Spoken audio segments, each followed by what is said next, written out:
The Jake Asman Show will begin shortly.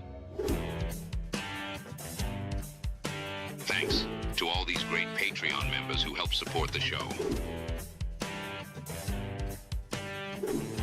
Get your super chats ready.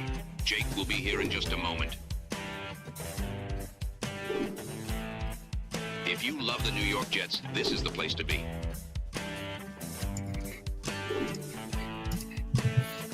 And now, the Jake Asman Show. That was a tanker's dream. God, do the Jets absolutely stink. Jets humiliated in their loss to the New Orleans Saints. Let's talk about it. The tanking continues. Oh, that's just the Jets. They suck. Postgame show starts right now.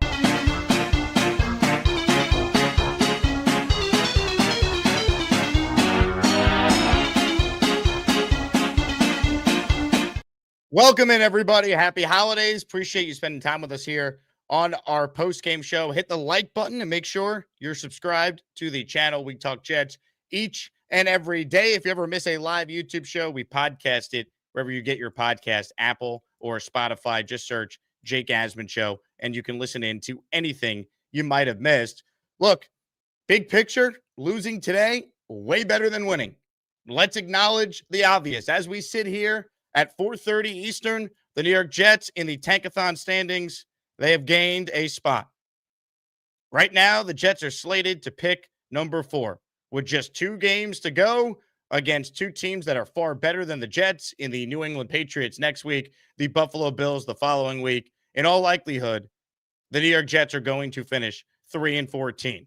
And the higher they pick, the more likely it is they could get a quarterback that they want. The ideal scenario is you don't have to trade any picks to get your guy, but the higher you pick, the less it would cost to essentially move up. And next week's Giants versus Raiders game is going to be gigantic for the Jets. If the Raiders can win that game, all of a sudden a team like the Giants that has Jackson Dart at quarterback, you could make a deal with them. We'll see what happens with Cleveland. They had a chance today against Buffalo. Ultimately, they did not win, but there's 2 games to go for the Browns, Pittsburgh, and then they'll take on the Cincinnati Bengals. But again, Tennessee did win against the Chiefs, who now have a third-string quarterback. Gardner Minshew might have torn his ACL. You feel bad for him, but if the Chiefs are starting a third stringer, they play the Raiders the last game of the year. So just maybe another chance for the Raiders to win a game. That's the good news today, that the Jets ultimately lost. But once again, it's how they're losing these games that really is just depressing if you're a Jet fan. Again, I think it's best for the Jets that they lost today. But nothing you're seeing from this team should make you feel great about this head coach, should make you feel great about this team going forward. You got embarrassed today by a Saints team that's not very good, right? I know the New Orleans Saints have now won 3 straight games. But if you're the Jets, you shouldn't be getting blown out by them. Really? I get it. Brady Cook's not any good, but really? You get 29 points. You know, the Jets for a half defensively looked a lot better. And then the Steve Wilks defense for the Jets, you were waiting for it to show its ugly head. It finally did. Chris Harris can only do what he could do with 3 days of practice as the interim defensive coordinator. They're just not any good. They're poorly coached. The penalties, right? Oh, Aaron Glenn's going to clean up the penalties. No, he hasn't. The penalties today were horrible. John Simpson's had a really disappointing season, had 2 brutal penalties today. And the Jets, for the progress we wanted to point to when after starting 0-7 and being the last team in the league to win a game, you know what they've done? They've lost 5 of their last 6 games. They're likely going to finish 3-14. They haven't made any progress here. Great. They have awesome special teams. You know what? Chris Banjo was a great hire by Aaron Glenn. What else has really improved on this team? Right? What's gotten better? Which defensive players have improved? You want to tell me Jawan Briggs? Okay, great. That's not enough. The coaching on this team is horrible. Aaron Glenn's a defensive coach. His defense is just god-awful. He doesn't call plays on offense, doesn't call plays on defense. Said they're running the Wilks system. Oh, but he's the CEO head coach. Well, what type of culture is being set when you look like this? You know, the Jets should be what the Saints are doing. They're not great, but they play hard. They got a young quarterback who gives them a chance, and they're finding ways to win, right? They've beaten a couple teams in their own division. They have a quality win against the Bucks. They have a quality win against the Panthers. Like, that's a team that's trending in the right direction. You actually could sell me on those wins to the New Orleans Saints mattering. None of the Jets' wins this year matter. Let's be honest. The New York Jets this season have 3 wins. One is against Dylan Gabriel, who is one of the worst quarterbacks in the league, if not the worst. He's a backup. Their other win is against Kirk Cousins. Fluky game where the Jets special teams recovered a muff punt at the 1-yard line. Nick Folk hit from 56 in the rain. And then they have a win against the Bengals when their defense was the worst we've ever seen against Joe Flacco. Joe Flacco, Dylan Gabriel, and Kirk Cousins. Those are the 3 wins for the Jets this year. They've been blown out in their last 3 games now since they won 3 of 5. There's really nothing you could point to feel great about this head coach. Again, Aaron Glenn, I don't believe, is going to get fired. If you want to argue he should be one and done, you can make a very easy argument. But Woody Johnson's not going to fire a head coach he handpicked. He's not going to admit he made a colossal mistake hiring yet another first-timer with no previous head coaching experience from a defensive background. He won't admit it. So if you're a Jet fan, you got to just hope that between the cap space they have, between the draft capital they have, that they can improve the roster, find a quarterback, whether it's Fernando Mendoza or Dante Moore, who I do think ultimately will declare, giving the Jets at least another potential QB option. Maybe Ty Simpson plays well in the college football playoff again, and he's another option, right? You just got to hope that they could luck into a quarterback, ideally without having to give up a boatload of picks. They could find the right players in free agency, have another good draft. And this head coach who doesn't call defensive plays, despite the fact he's a defensive guy, we got to hope that Aaron Glenn can ultimately hire a good defensive coordinator. You're asking for a lot, but if he's not going to get fired, what else do we have to cling on to as a Jet fan? Again, I don't know how you could feel good about this head coach. It's not just that they're losing, right? It's how they're losing. Like, the Jets were down 9-6 at the half. They played well for a half, right? The defense had good execution. You actually saw a blitz get home. You know, the offense was sluggish, but you know what? They hung around. They got Brees going in the passing game for a bit. Special teams gave him a huge boost. Austin McNamara, again, he should be an all-pro punter this year. He's been that good. There's really just not much, man. And I get it. They started Brady Cook at quarterback, but, like, I'm sorry, 29-6, really? The Saints should not blow you out. The way they lost to the Jaguars, that Dolphins game at home where you're down 21-0 before you could blink. At this point, they're better off losing, and in all likelihood, they're now going to finish 3-14. But just to put in context, this type of year for the Jets, assuming they do finish 3-14, that's only going to be the 3rd time in this franchise's history they've lost 14 games or more in a regular season. Think about that. It's only happened 3 times. You know who the coaches were? And this is not a list that if you're Aaron Glenn, you want to be on. The coaches were Rich Kotite in 1996. He went 1-15. And Adam Gase, he went 2-14 in 2020. So while Aaron Glenn's not going to get fired, he's already on that list with Kotite and Gase. We have to hope he improves. But again, what have you seen that tells you he's a good head coach? What have you seen? The penalties are still a problem, people. Don't bring that up to me. They're not, quote, playing hard when they've been blown out the last 3 games now in a row. Enough. Playing hard nonsense. They're professionals. They should play hard. It's the bare minimum. They're getting blown out. They never have the schematical advantage. Again, the only thing you could say is the special teams unit. But here's the brutal reality for people, right? If the Jets did fire Aaron Glenn, and again, they won't. Woody Johnson won't do it. But if they fired this head coach, you could retain Chris Banjo. Brant Boyer was the Jets special teams coordinator for 3 different head coaches. Remember him? The guy last year who they finally got rid of?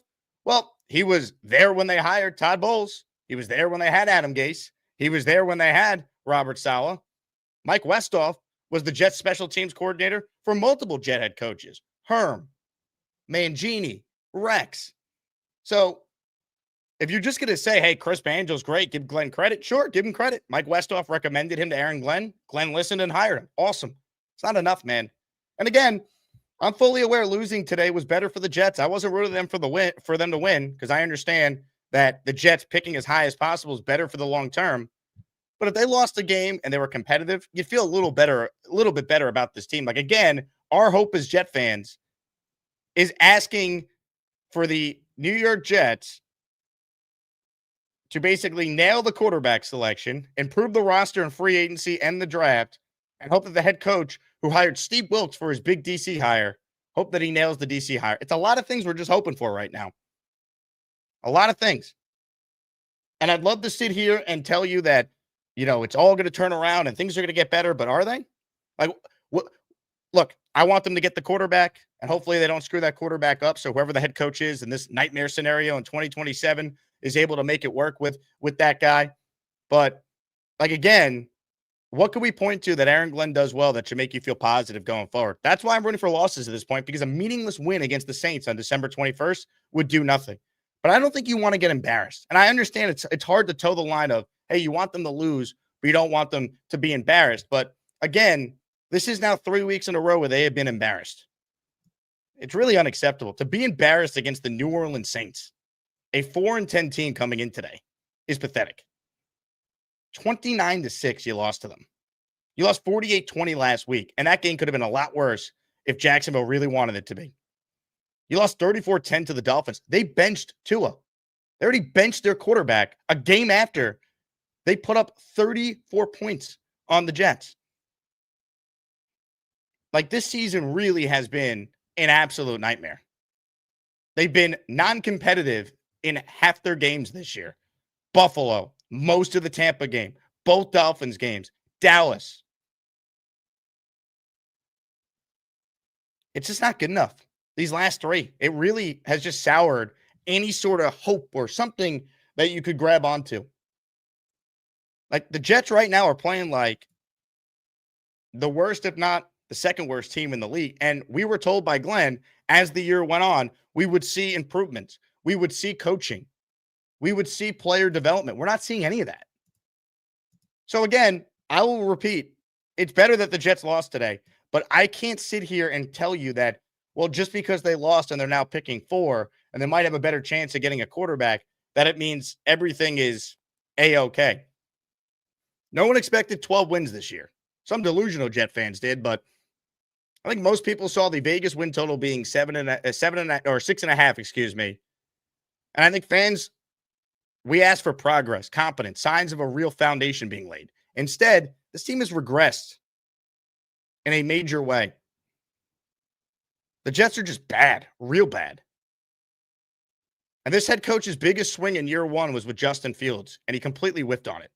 Fields was Glenn's hand-picked quarterback. He publicly said Fields has never been coached properly and that this staff would unlock him. And Fields, say whatever you want about him, he's never been this bad. He's looked worse than ever. He was 4-2 in Pittsburgh last year with a real coach.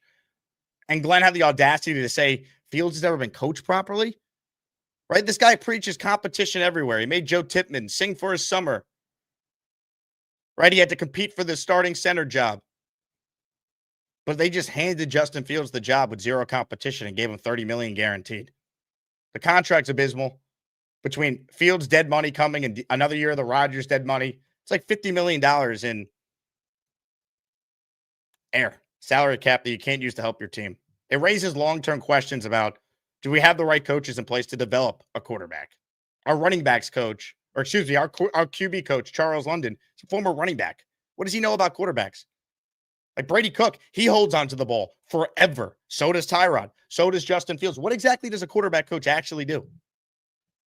The one thing for Glenn, the poor game management and the repeated mental errors, I mean, that's gotten a little better. We haven't had a end of half like London or end of game like London. It hasn't been that bad, but in part because the Jets have just been getting blown out in these games. There hasn't been, tight one-score games where you need the head coach to make the right decisions. The mistakes just keep repeating. And again, my biggest concern with this head coach, the player development on this team or lack thereof. Where is it? Will McDonald, right? Coaching, man, coaching. He's going to break out. 10.5 sacks last year. He has 7 this year. 4 of them came in a game against the Browns. 2 came in week 1. Glenn said he would be even better this year because he was being coached up more. It's puzzling, man. Not to mention, look, he admitted the mistake with Steve Wilkes. It's still a mistake. He had no history with Steve Wilkes. He said we're running the Wilkes defense. We waited way too long to do something. If that was the case, a defensive coach allowed the Jets to go this many games without an interception. It's now an NFL record. Congrats to the Jets. So, look, losing today is good. It is. But how they're losing is bad, if that makes sense. It is what it is. We're now just latching on to blind hope that they could stumble upon a quarterback, that they could spend the free agent money wisely. It's just, there's not enough of a foundation that's supposed to be being laid here for a guy who came in and said, we're here to win now. And we're the New York Jets. We're built for this bleep. You know, I want fans to look at us this year. And if you're proud at the end of the year, we hit our goal. And then he said, I never said when you'll be proud. Yeah, you did. You completely just changed the expectations. You started 0-7. They made the right pivot at the deadline, trading Sauce and trading Quinnen and getting a huge haul. Give credit to Darren Muji for that. But the reason why they had to make that pivot is because they started 0-7. That wasn't the plan. So I'm just really, really down on all aspects of this franchise, which is why at the end of the day, just complete this tank, lose the last two, get a higher pick, and at least give us some semblance of hope, right? Or at least make the cost of having to move up to try and get Fernando Mendoza or Dante Moore significantly less. But ultimately, I think we as fans, we understand Woody Johnson's not going to fire the head coach after 1 year. This is not me calling for Aaron Glenn to be fired because it's not going to happen. It's just about being honest. When you have this kind of a year, when you win 3 games or less in a season, that calls everything into question. And again, you think Robert Kraft regrets firing Gerard Mayo after a year? Of course not. Just because you don't want to do it doesn't mean it wouldn't be the right move. But again, it's not going to happen. So I feel like we're wasting our breath when people are going to call in today and on my show throughout the week and on radio. I'm filling in for Michael K tomorrow from 1 to 3 on ESPN New York. I don't see it happening, but you could make a strong case for it. It's been that bad. Again, it's not just that you're losing, it's how you're losing. You're not showing improvement. There is no improvement here. Oh, the penalties. Yeah. Ask John Simpson about those penalties today. How's that looking? Penalties. It's so disgusting, man. 7 penalties today for the Jets for 54 yards. Saints, only 3 for 30. That's a well-coached team right now that's getting better. Shuck's getting better. We got nothing. We got nothing to point to, and it really is disgusting as a Jet fan. And I love this fan base. This fan base deserves so much more. They even are talking about it. Ross Tucker and Tom McCarthy on the broadcast, how loyal the Jet fans are. And they brought up the resources the Jets have. But again, if you don't have a head coach, you're not winning. You're not. So why do I feel like if the Jets go out there and, they go 5-12 in 2026, we're going to be talking about a new coach coming in 2027. And hopefully they didn't have to trade any of those 3 number 1 picks in 2027 because that will help make the job more attractive for the next guy. Because I'm sorry, I love to be positive when I can. I'm a guy who picked the Jets to win 12 games each of the last 2 years. But even if you're the most positive Jet fan in the world, please tell me why I should have faith in this head coach. Why? Because I don't see it. I don't see it. Comments, questions, super chats. We'll cut the line. Let's do a monster giveaway. It's the holiday season. Maybe you haven't gotten through your Christmas shopping yet at this point. Well, I'm going to give you a chance right now to win an awesome prize. Signed Curtis Martin helmet is today's raffle prize. One of the GOATs in the history of the New York Jets. A signed Curtis, my favorite Martin helmet. Make sure you enter the Asmaniac raffle by gifting your fellow Asmaniac a membership or sending in a $10 super chat or higher to qualify. $10 gets you 2 raffle tickets. And for every membership you gift, that's how many raffle entries you get. If you send in a $20 super chat, we'll give you 5 entries. $50 super chat, we'll give you 10. $100 super chat, we'll give you 20. Again, appreciate all of you tuned in. Hit the like button. Make sure you are subscribed to the channel. You guys are the absolute best. Can't thank you enough for sticking with me in the show, even though it's been a nightmare Jets season, a season that has the New York Jets currently at 3-12, and in all likelihood, staring at 3-14 right in the face. Let's listen into the head coach of the Jets and then get to your calls. Here's Mr. Accountability, Aaron Glenn, at the podium moments ago. All right, when it comes to injuries, we have one, which is Jake Tefeli. He had a foot. When it comes to this game, here's what I told our guys. There were three things that really stood out. Two I will keep with this man, the player, but the one that I asked our players to do, and it was to play with effort. And I thought our guys did that. I thought they went out there, and I thought they fought hard. Man, they did everything they could to keep us in this game. Now, there's a couple of things that, from an overall perspective, that we got to get better at. The one thing is they had too many plays on our side of the ball. So field position wasn't as good as I want to be, and us as a team, as a staff, we want to be. Offensively, we had way too many penalties that actually put us behind the sticks. Man, we would have a good play, put us in a good position, and then we would have a penalty. And that happened a number of times on third down plays, on early downs. You can't do that within this league and win games. And I think at the end of the game, I think we're trying to do too much as players. And I understand why, because they were trying to make plays, and then they made some plays at the end of the game. But I thought Chris did a really good job at calling this first game in a live game. I thought the guys, again, played hard. And we knew what this team was. We knew at the beginning of the game, man, that was our chance to really try to get up on this team. We knew in the second half, if you look at the numbers, that's who they were, a team that really exploded in the second half. And they did exactly what we all knew they would do. Really? You're trying to sell us, Aaron Glenn, that you knew the Saints would explode in the second half. How about stopping them and don't letting them explode in the second half? So he just admitted, hey, we knew if we didn't get them in the first half, we had no chance. Really? And he brings up the penalties. I thought you were going to clean that up. It's coaching, man. It's coaching. I'm quoting you. You took shot after shot at the previous coaching staff for the penalty problem. You've done nothing to fix it. It's coaching, man. So arrogant and so clueless when it actually came time to coach this team. Got destroyed. He's talking about the Saints like they're the Drew Brees-led Super Bowl Saints of 2009. Please. We knew we had to get them in the first half because they're explosive in the second half. Really? They're starting a rookie quarterback as well. You're a defensive head coach. And we have to do a better job of understanding that and playing to that. And that's my job to continue to help these guys be able to understand that. So, listen, we got 2 more games left, and I want to continue to play with effort like we did. It sucks that you lose the game. It does. Regardless of the situation, it sucks. But we have to get back to work next week, continue to play with effort, and continue to find ways to help put our guys in positions to be successful. And I know you guys hear that a lot, but that's really the one thing that we all have to do as a staff to be able to do that. So, again, we're gonna flush this one. I clearly know exactly what happened in this game. I know you guys want to talk about Brady. Brady did some good things, but also there were some things that he has to do better at. We cannot turn the ball over, and we all know that. And he will know that, and he knows that as a quarterback anyway. So his hand's on the ball all the time, and he has to protect it. But other than that, listen, we'll clean some stuff up and we'll move on. So any questions? Why do you think the offense struggled so much? I mean, you mentioned the penalties and stuff. But yeah, I mean, that was it. You just said it. I mean, every time we had a good play, man, we would get a penalty to put ourselves behind the sticks. And you can't do that. I don't care what defense you play. What are you doing about it, right? Again, I was told by the Glenn defenders the penalty problem was fixed. He would fix it. That's a positive.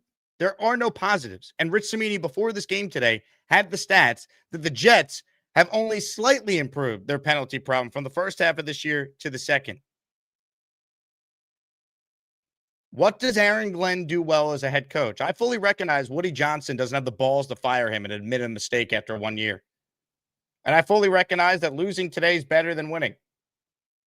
But it still bothers me when you hear these comments because he's not getting fired, right? So he's going to be here and we need him to improve. But where's the improvement coming from for next year? Like, why am I supposed to feel good about not going 5-12 or worse next year? Like, again, they're going to finish with 3 wins this year in all likelihood. They're going to win, 5 games in 2026, and they're somehow going to be getting a third season? No chance, should they? 8 wins through 2 years, and they get a third year? No chance in hell. Against because it's too hard in the offense, and then it makes you more predictable in that situation where you have to pass the ball, and we can't do that to ourselves. We cannot do it. The running game the last few weeks hasn't been as effective as it was earlier in the season. What are you seeing on that side of things? I mean, I don't think that's a surprise. I I think last week we ran for over 130 yards against the number one run defense. So I don't think that's an accurate statement. Hold on a second. He's trying to tell us the running game was good last week? What? I got to hear more of this. I would say yards per carry hasn't been as good as it should be. You know, I will agree with that. Oh, come on. But, man, when you're a team that is a run-heavy team, I mean, teams are going to stack the box, and that's when we have to be better in the passing game. And that's one area that we have to improve on. And, listen, I know our young quarterback knows that. You know, everybody in the league knows that's, you know, they're going to attack our quarterback with certain blitz. I think this team did. I think they were successful on some of those, but also they made some plays in just regular four-man rush, and they had coverage in the back end with 7 guys. So, again, we have to continue to find ways where we can run the ball and then put our quarterback in situations where he can deliver the ball to open guys. It seems like Brady's having a little trouble either recognizing the blitz or getting rid of the ball. You know, you seem to hold the ball a lot. Yeah, I would agree with that statement, and that's something that we all have to look at on tape and make sure we talk to him about, man, getting the ball out your hands as quick as you can. And plus, we have to make sure we give him options to be able to do that. So that goes both ways. You know, with him, when the options are there, man, get the ball out of your hands. And with us as a staff, for making sure we have concepts, you know, what allows him to be able to do that. With Brady starting, is he starting so you can see what he can do, or he gives you the best chance to win a quarterback? I think it's a little bit of both. I think he gives us the best chance to win, all right? But we also want to evaluate where he's at. I mean, that's a lot of guys on this roster we're trying to evaluate where they're at, too. So, listen, again, we had guys that was hurt, you know, other 2 quarterbacks, and we know that. But I do think he gives us a chance to win games. You know, he wouldn't be in there if he didn't give us a chance to win. BG, specifically, what did you see out of Chris in terms of his calling? What did you like out of what he? I thought he was patient. I don't think there was anything within the way he was calling where I thought he was frazzled at all. And this team did a ton of up-tempo, you know, so that really gave me an opportunity to evaluate how he had calls in his head going on to the next play, if that makes sense. And, like, there was no second guessing. I mean, listen, every game, every play caller would have a couple of calls like, man, I wish I had that back. And I know he will say that, you know, but I would say this, like, there was no panic. There was no, like, second guessing from what I know. And I'm proud of the way he operated. I am. I thought he did a really good job, you know, going to this week to be able to call a game against an operation like they had with so much tempo. With the offense as stagnant as it was, AG, did you consider Tyrod in the second half at all? You know what? No. But the thing is, we weren't stagnant until the second half. You know, if you take a look at where we were, I think it was 9-6. Mm-hmm. So, I mean, I thought we was right there in the game, you know. So, I just thought at that time, like, Brady would give us the best chance to win. You know, I thought there was the game also I've been talking about all week, that we was in a situation where, man, the game was right there for us. So I really want to see how he was going to operate. And I'm going to go back to this. The operation I thought was really good. It was the penalties that actually got us in a situation where they got us behind the sticks. And this. You're the head coach. You said you cleaned this problem up. I didn't think it'd be possible for me to actually still get mad, because I understand what this season now has become. The Jets remain a laughingstock. But the people who said I've been too critical on Glenn because, oh, Jake, he's changed the penalties. He's turned it around. It's a bunch of BS. They haven't done anything to improve that. Anything. They just got destroyed by a 4-10 team. Oh, my God. I'm sorry. This head coach is not good. We don't need to pretend. We don't need to pretend. He's not good. I pray he gets better. I am rooting for him to be better, because I don't believe Woody Johnson will fire him. But if he did, it would show me something. Because it's just unacceptable, man. Unacceptable. You're supposed to clean this problem up. Those were your own words. I will find the clips. I will find them. I have them. I played them all summer. Hard, you know, as an offense, to try to continually get past that. You guys didn't have an interception. Again, it's 15 games now. That's an NFL record. Yeah. What are your emotions? He's a former defensive back, too. That's what makes the interception streak even more embarrassing, by the way. About that, I hate the fact that we haven't got an interception, but you should. Man, we got a turnover, and then we got a 4th down stop. You know, so those things are something that we can build on, and our guys will continue to build on that. And I want the interception just like everybody else, but to me, if we can get a turnover, that's all I care about. Is this Something you saw defensively that you liked today that, you didn't see last week, for instance? I thought we were really sound for the most part. I really did. Of course you did. That first half, I thought our guys did a really good job of understanding exactly what Chris was trying to do. And there are some calls that we just put in that, man, our guys executed really, really well. I think the one fumble that we got was outstanding. I think the one third down play in the red zone, which was one of our calls, and I don't want to get into that, was outstanding. And Chris called at the right time when we really needed it. But, yeah, I thought we were really sound. And that's where you started when you come to defense, man, just how sound you are.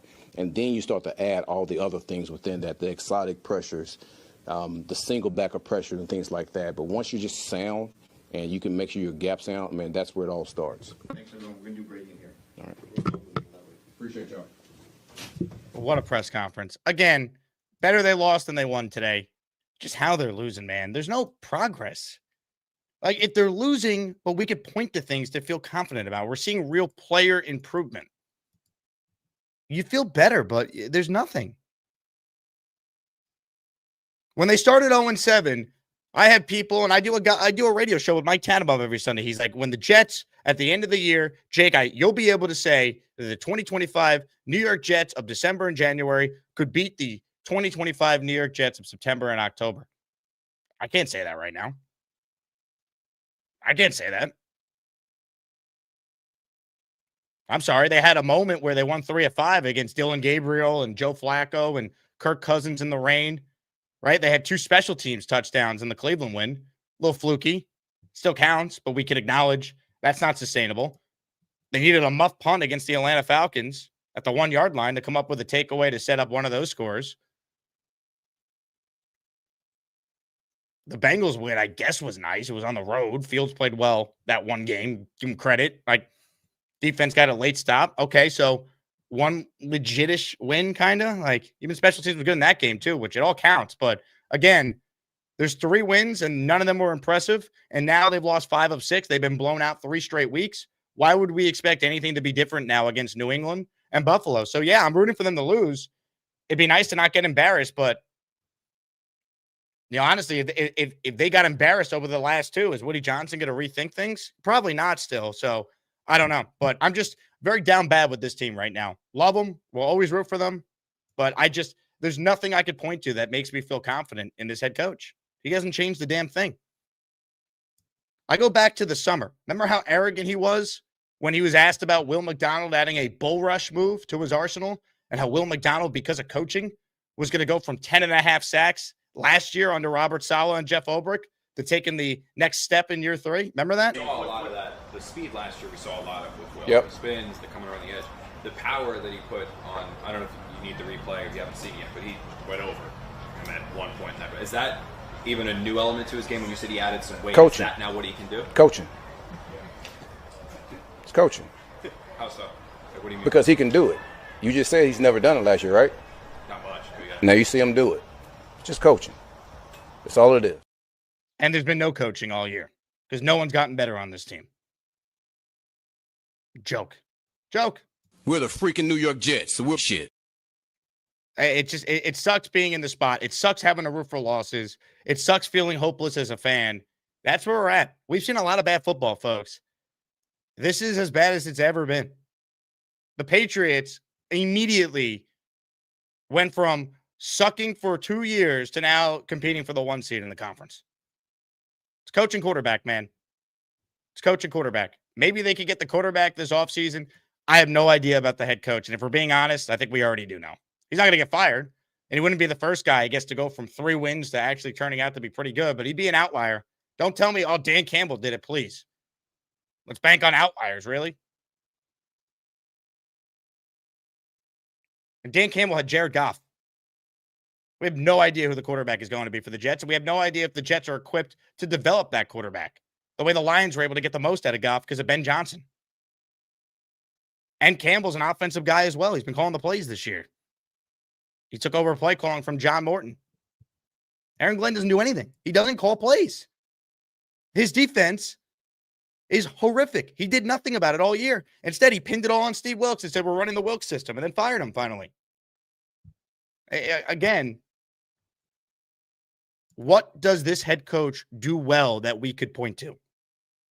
Someone please call in and tell me why I should have confidence, because I'm really looking for something. I want to find something. I'm a Jets fan. I talk about this team for 4 hours a day, year round. I'm doing Jet shows in early July when nobody cares besides the diehards. I love this team, but I don't see it, man. I don't see it. It really is disgusting what we're watching. And again, it's not that they lost today. I'm glad they did. How they lose is just alarming. It really is. They're not trying to lose either, right? If you call in saying this is a master plan, the tank, no, it's not. They're just that bad. It's sad. We're giving away a signed Curtis Martin helmet at the end of the show today. I appreciate all of you for tuning in. You guys are the absolute greatest. We'll raffle that away at the end. Let me get to some super chats and then to your calls here on our post-game show. Thankfully, we only have 2 more post-game shows after today because I think we all could just use a break from actually watching this team on the field, and we'll get to the offseason where we'll somehow convince ourselves things are going to get better. Hexen with a super chat. Perhaps we need to reevaluate the entire staff except Banjo. Maybe Muji could find the right head coach. He's been a good GM so far. Again, I don't believe Woody Johnson's going to make a change at head coach. He'd have every right to do it. I'm not trying to sit here and tell you I think it'd be a mistake. I'm not opposed to it. I just don't see it happening. Tyrone in the raffle for 2. Thanks for supporting the show as always, Tyrone. Well, we are number 4 in the draft. That's a win in my book. We need a quarterback. Defense looked better, but offensive turnovers hurt us. Go Jet. The defense looked better for a half. And then if you listen to Aaron Glenn, they knew the Saints were so explosive in the second half, so they had to get them early. Coach, you played a 4-10 team that started a rookie quarterback. Joke. But again, at least the Titans won. And with the Chiefs now having another injury to their quarterback, Minshew, I saw as an ACL injury. They're starting some guy I have never heard of.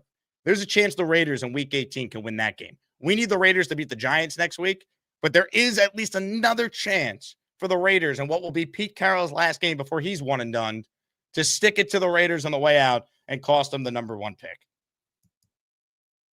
Cleveland scares me, though. They're bad.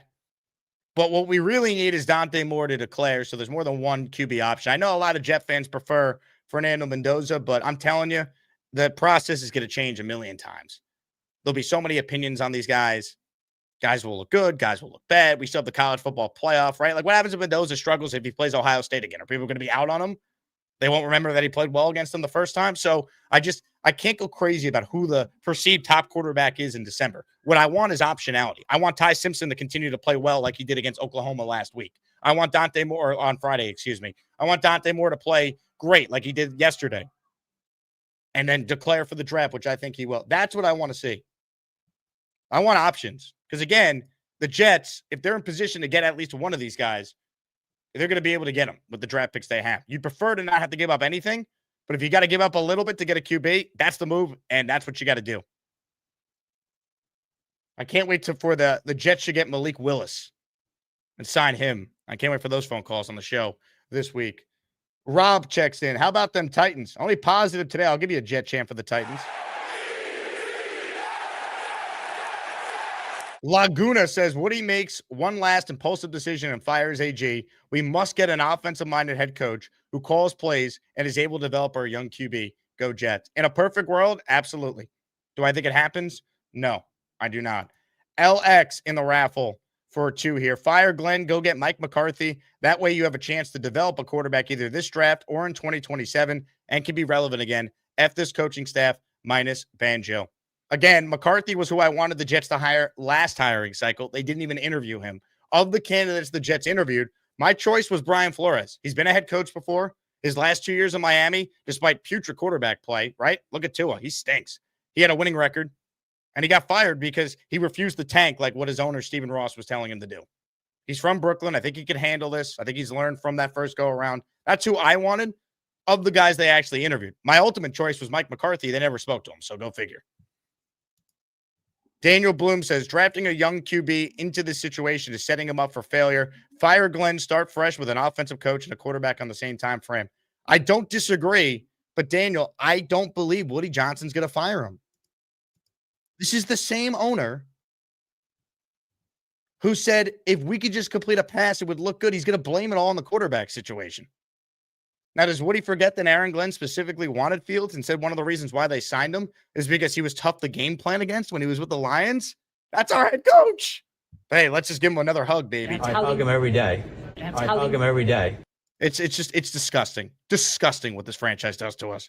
Adirondack Fly Guy in the raffle for 1. He's also now in the raffle for 2. He gifted a membership and then became a member all on his own. Hello? You play to win the game. We're playing to win a signed Curtis Martin helmet at the end of today's postgame. Shake and Bake, been a longtime supporter of the show, using his free super chat you get when you're a channel member every month. This was one of those games where we should have seen a competitive loss. This was a one-sided game in the Saints' favor. Even at halftime, I didn't think the Jets were going to win, but they were hanging around. It was competitive for a half. And then the second half happened, and according to this head coach, the Saints are just so explosive. This is what they do. I mean, it's a joke, man. Lou says, moving up even one pick could be the difference for Mendoza trade up. So far, it's a good day. Again, losing was beneficial for the Jets today. How they lost is a different story. But if you want to look at the big picture, picking 4 is better than picking 5. It just is. We need to hope that Vegas beats the New York Giants next week. Our best path is making a deal with the Giants. And from everyone I've spoken to, the Jets and the Giants could absolutely get a deal done. There's no, they won't want to do it with the Jets or vice versa. No, my understanding is John Mara and Woody Johnson, their relationship is not to a point where either would instruct their general managers, you can't make a deal with the other. I think that's where this is headed, but we'll see. By the way, the idea that the Giants are just going to win next week, they might. I watched every second of that Giants-Vikings game today. The Vikings were down to their third-string quarterback. Max Brosmer had to come in and play. And the Giants still couldn't win. So that game is truly going to be the toilet bowl of all toilet bowls next week. I can't wait to watch it. As an expert in bad football myself, I can't wait for that game next week, man. Oh, my God. Frankie says, Chan Gailey was the last coach to go winless in the AFC East. We couldn't even beat Miami and got smoked by the Saints. Kellen Moore is a better coach. Shake my head. Oh, if you tell me, would you rather have Aaron Glenn or Kellen Moore right now? I mean, it's a no-brainer. He's an offensive coach. Let's start there. He calls the plays. Shuck's getting better. We're seeing development there. What player on the Jets has gotten better? You want to tell me Jawan Briggs? All right. Anyone else? Who's really gotten better? Nice to see Jamie and Sherwood play well today. You want a positive? Hopefully, Steve Wilkes was just so bad, Sherwood could at least be a decent player again. Maybe he won't be as good as he was last year. Will depend on the scheme. But isn't it amazing how Sherwood looked like a good player again? It's like our coaching has been so bad, and we have a defensive head coach. They don't have an interception yet this year. They broke the record. They broke an NFL record. Oh, it's unreal. And don't tell me all the talent stinks. The talent, when they had Sauce and Quinnen, they weren't having good years. Their defense sucked with those guys, too. They entered the year. They had a former All-Pro on all 3 levels of their defense. Quinnen, Quincy, Sauce. They started 0-7. They couldn't stop a nosebleed. And then those people said, well, the Jets will get it better throughout the year. They'll show improvement. They have shown nothing. They suck. They're horrible. Their 3 wins are against Dylan Gabriel, Joe Flacco, and Kirk Cousins. They've given you nothing. Nothing. Nothing at all. Time to lose some games, bitches. You guys should be pros at this. They don't give out trophies for 4 or 5 wins. I feel like I take crazy pills when I see people try and like tell me that this is all part of some like master plan or they expected this. No, you didn't. You moved the goalposts. You didn't think this team was going to be 3-14. You didn't. Doc checks in. Jets made a mistake in hiring Glenn. It feels that way. We got to hope he improves somehow because I don't think Woody Johnson will fire him. Coach James in our raffle for 5 with this awesome super chat. I'm worried due to the fact that no improvements of Glenn as a coach. If you bring in a good player and have bad coaching, we're done. I need to send him my book. There it is. The book plug from Coach James. Well done. Terry with a super chat. Jake, do you know why Woody won't fire Glenn? Because it's the right thing to do. Why would he do the right thing? True Jet fans know this. I think the biggest reason why he wouldn't fire Glenn is not because he's paying him, according to Rich Samiti, $10 million a year. So that'd be what, $40 million left on his contract? I don't think it's that. Woody's got plenty of money. He just bought a soccer team for like $225 million or whatever it was. I think it's ego. This is the first coach Woody's hired since 2015. He didn't hire Gase or Saleh or GM Joe Douglas. He didn't. He was in London for all that. This is the first time since Todd Bowles and Mike McCagnon that Woody Johnson ran a coach and general manager search and signed off on the hires. I don't think he wants to admit he made a mistake already. Here's the other issue I have too with Glenn. So he's the final decision maker. He's got all the power. How did he get all the power in the? It's one thing to be the head coach. How is he the most powerful Jet head coach since Bill Parcells? Right? Woody Johnson referred to Darren Muji as Glenn's sidekick. Muji works for Glenn. Now, Muji's distinguished himself with his in-season trades, the trades of Sauce and Quinn and extracting value. Like, Muji has done his job far better than Glenn has done his. But again, how does he become the football czar of the Jets when he has nothing that you could point to that says, yep, he knows exactly how to do it? That's what I don't seem to understand here, but I never will. Jorge writes in, Jets to the number 1 pick, Giants versus Raiders. Giants play the Cowboys week 17. Hopefully no Dak. Browns play Cincy. Hopefully no Burrow. Raiders play the Chiefs. No Minshew. There is a path for the Jets. Is it likely? No. Is it possible? Yeah. And look, they don't necessarily need number 1. You really would like to be at 2 if you can't get the 1. Even 3 would be better than 4 where they are right now. Shadow Burns in the raffle for 1. Kyle with a super chat. He's in the raffle for 2. And we're going to get to your phone calls coming up on our Gustbuster Umbrella hotline. The link is pinned for those of you who want in. We're giving away a signed Curtis Martin helmet on the show today. So make sure you super chat and gift accordingly if you want in for a great raffle prize. Regardless who the new drafted QB is, he shouldn't play year 1. Bring the appropriate position coaches and bring in a veteran QB and pray. He also needs to be ordered by Woody to call defense next year. Look, you got to let Glenn hire his coordinator, but shouldn't he pick someone that's going to run his system so he could be more involved? When Steve Wilkes was hired, he said they're going to run a blend of his system and Glenn's system. And then the day before Steve Wilkes was fired, Glenn put it all on him and said, well, we're running the Wilkes system. So what happened there? Again, what does Glenn do all week if he doesn't call plays? And the offense sucks, and he's not an offensive guy, and the defense is historically inept. It's amazing to me. Chevy with a super chat. He's in it for 2. You said it earlier in the week, Jake. I think Glenn might actually get blown out so bad these last 3 weeks that he could be one and done. I kind of want that to happen at this point. Again, I wouldn't get your hopes up, folks. I really do not believe Woody Johnson is going to make Aaron Glenn one and done. Would he be justified for doing it? I think there's, without a doubt, an argument you can make. But I don't see him doing it. Please do something, says, when I die, I want 6 Jets as my pallbearers so these dudes can let me down one final time. Oh, God. We don't laugh. We're going to cry. Oh. Jetstream in the raffle for 2. What bothers me is Glenn tries to hide from scrutiny from the media by getting out in front of the questions by acknowledging shortcomings, then gets upset when asked for more detail. Crazy. I mean, his press conferences for a lot of this year have just been bad. Do I care in the big picture about the press conferences? No, because if he wins games, I don't care if he gives a wedgie to Brian Costello before every press conference. I wouldn't give a flying F if he got up there with like the Ari Gold paintball gun from Entourage and started blasting Samini, Connor Hughes, Robbie Sabo, Nick Ferry. I wouldn't care what he did at the podium if he actually was winning games. But he's not winning games. And when you act like Bill Parcells and you're going to finish 3-14 and become only the 3rd coach in Jet history to have 14 losses in a season, joining Adam Gase and the great Rich Kotite, I got a problem with that. Frankie says, anyone who was happy with culture building versus Atlanta with that win, we've been outscored 110-34 since, and we'd have the number 1 pick now. Don't hop on the tank wagon now. Frankie, look, I was someone at that point who was like, look, I can't ask them to lose on purpose. They won't. If they're going to win, at least build on it. The second they got their doors blown off against Miami, I was out on the season. Because you can't sell me on improvement and playing hard and things are getting better and then lose to a team that is supposedly supposed to be in your weight class that you already lost to and have that performance where you're down 21-0 in the first quarter and never had a prayer in the game.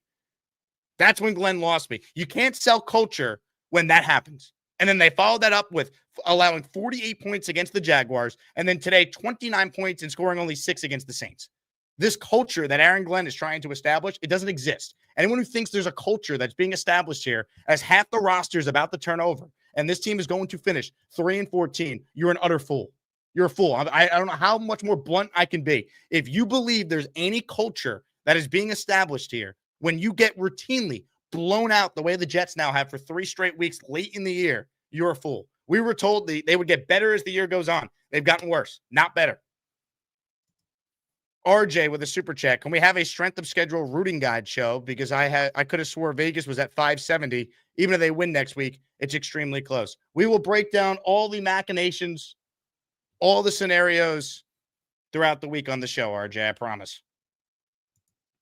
Adam says, so this is a sample of what quarterback development looks like. Hard pass. I'm not going to hold the Jets coaching staff responsible for Brady Cook, quote unquote, not developing. I will put an onus on how bad Fields looked, though.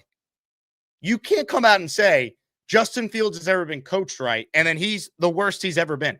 You can't say that. You can't say you're preaching competition and hand him the job when everyone knows Tyrod's better. He just can't stay healthy.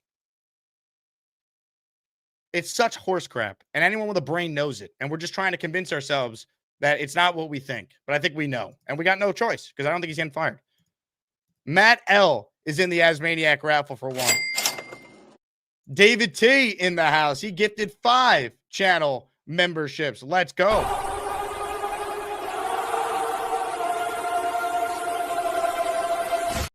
Hey, if you're one of the 900 people watching live, 1, thank you that you care this much about a team that is 3-12. I love all you guys. Please hit the like button and make sure you subscribe to the channel. We have Joe Beningo joining us at 10 a.m. tomorrow. I'm going to be filling in on the Michael K. Show from 1 to 3 tomorrow. I'm doing a show with Bart Scott on our station in for Chris Carlin on Tuesday from 10 a.m. to 2 p.m. Then I'm doing the morning show. It's me and Jordan Renan in for Rick DiPietro and Dave Rothenberg on Wednesday. I'm solo Christmas morning from 8 to 11:30, leading you into Knicks coverage on the station. Friday, I'm back doing the morning show. Sunday, I got my usual show with Tannenbaum from 8 to noon. Then the following Monday through Thursday, I'm doing morning drive that whole week from 6 a.m. to 10 a.m. And then I'm in for Michael K. one final time from 1 to 3 on Friday, January 2nd. You got that? So today starts like 13 of the next 15 days that I'm on the radio. So appreciate all of you who tune in. Want some Asmaniacs to call in when everyone gets vacation this time of year. That's when I get my most amount of shifts. So I'm looking forward to getting that started tomorrow. Skeleton says, can't believe we will go a whole year without an INT. I mean, maybe they could get one the last 2, but why would we expect them to? If they didn't get one today, when I thought for sure they were going to get one because, like, why not? They fired Wilkes, so of course they'd get one. When's it happening? Coach James in the house. He's a best-selling author. He just gifted 5 channel memberships. Give him a hug. I hug him every day. I hug him every day. He's in our raffle for 5. JT is in the raffle for 5. Hey, Jake, even when we expect to lose, they still know how to hurt us in the gooch. On a lighter note, I love my Revis raffle prize jersey. Appreciate you sending my fellow Jet fans a Merry Christmas with loved ones. I'm glad it arrived, JT. It's a great jersey. The Revis jersey never goes out of style. Shout out to you for the support. Again, it's better they lost today, but if you're not at least disheartened with the fact they have now been blown out 3 straight weeks, you're not being fair. You're not paying attention. Don't tell me that this is what you expected this year. Don't tell me that there's culture being established. There is no culture when you go 3-14, when you likely get blown out in your final 5 games. There's no culture being set when you're about to have a brand new defensive staff, right? Wilkes is gone. Wilkes hired some of these assistants with Glenn. You're going to have all new coaches there. 50% of the roster is going to turn over. Don't tell me about coaching or culture, excuse me. It's the most overrated word in sports. They don't have a culture. The only way you have a culture is if you win games, but not win games like on December 21st. Win games when it matters. You know, don't start 0-7. The Jet season couldn't even make it to the official end of summer before it was over. Terry says, how bad will the last 2 division games be? Probably bad. Why would we expect them to be close? Now, maybe they go back to Tyrod, which I think would be dumb, or maybe we're going to be getting set for a Hendon Hooker start. I don't know. It shouldn't matter, though. They're not going to win these games. This was the last game I was a little concerned about because in Jet history, we've seen them win this game before, right? Bryce Petty beats the Niners in 2017. Greg Zuerlein beats the Commanders in 2023. Like, there's other examples. The Marcus Mariota Bowl in 2014 and Rex's last year. Like, we've seen the Jets win this kind of game late, and they're so bad that it was never even a doubt by the time we get to the third quarter today, midway through. It's crazy. So, honestly, people need to realize this is one of the worst Jets teams ever. That's saying something. Robert Saleh won 4 games with an expansion level team with Zach Wilson in his first year. This team's won 3 games, man. 3. We talked about how bad the coaching was last year. They had the lead in the fourth quarter and blew it 7 times, franchise record. They can never even get to the fourth quarter with a lead this year. Again, they've been blown out in half their games this year.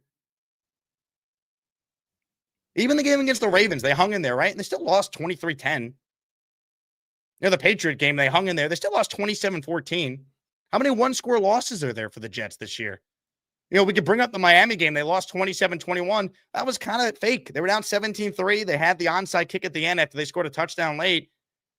They never really had a chance in that one. Dallas was a blowout. Glenn blew the Denver game all by himself, him and Fields. I was at the Panther game. That game was a joke. Technically one-score game. Great. They won Cincinnati. They won after the bye, which, give them credit for that, I guess. They played the Browns. It was a weird game. They won in the rain. And it's just, they've sucked. This is a horrible team. Don't tell me there's improvement. There's not. I don't want to hear about the special teams. If that's all you could tell me, then what has really been accomplished here? All right. The next head coach could also have Chris Banjo stay on. Mike Westhoff was with how many different Jet head coaches? Brant Boyer was the previous special teams coordinator, was with 3 different Jet head coaches.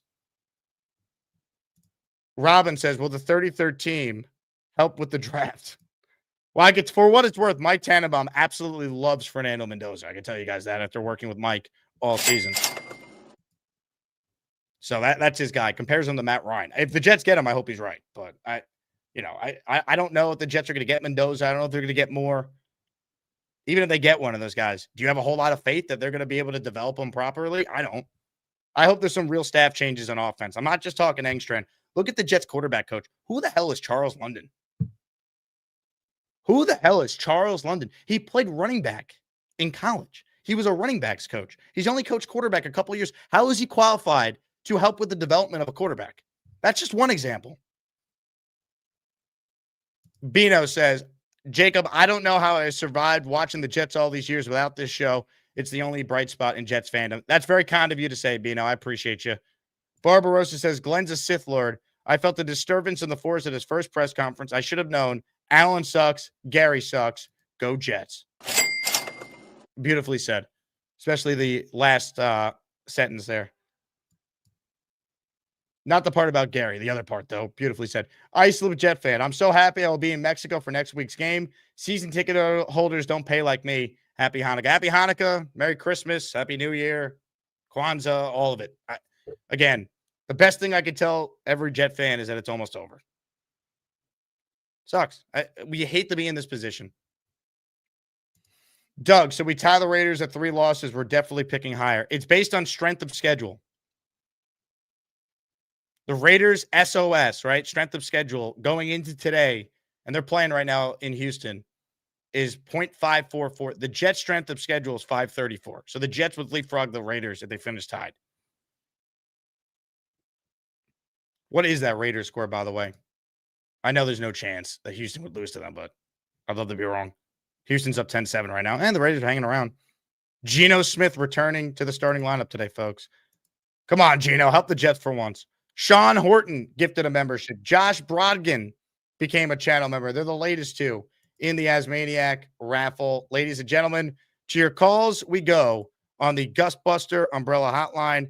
It's been raining a lot lately. Get yourself a Gustbuster umbrella. Go to gustbuster.com.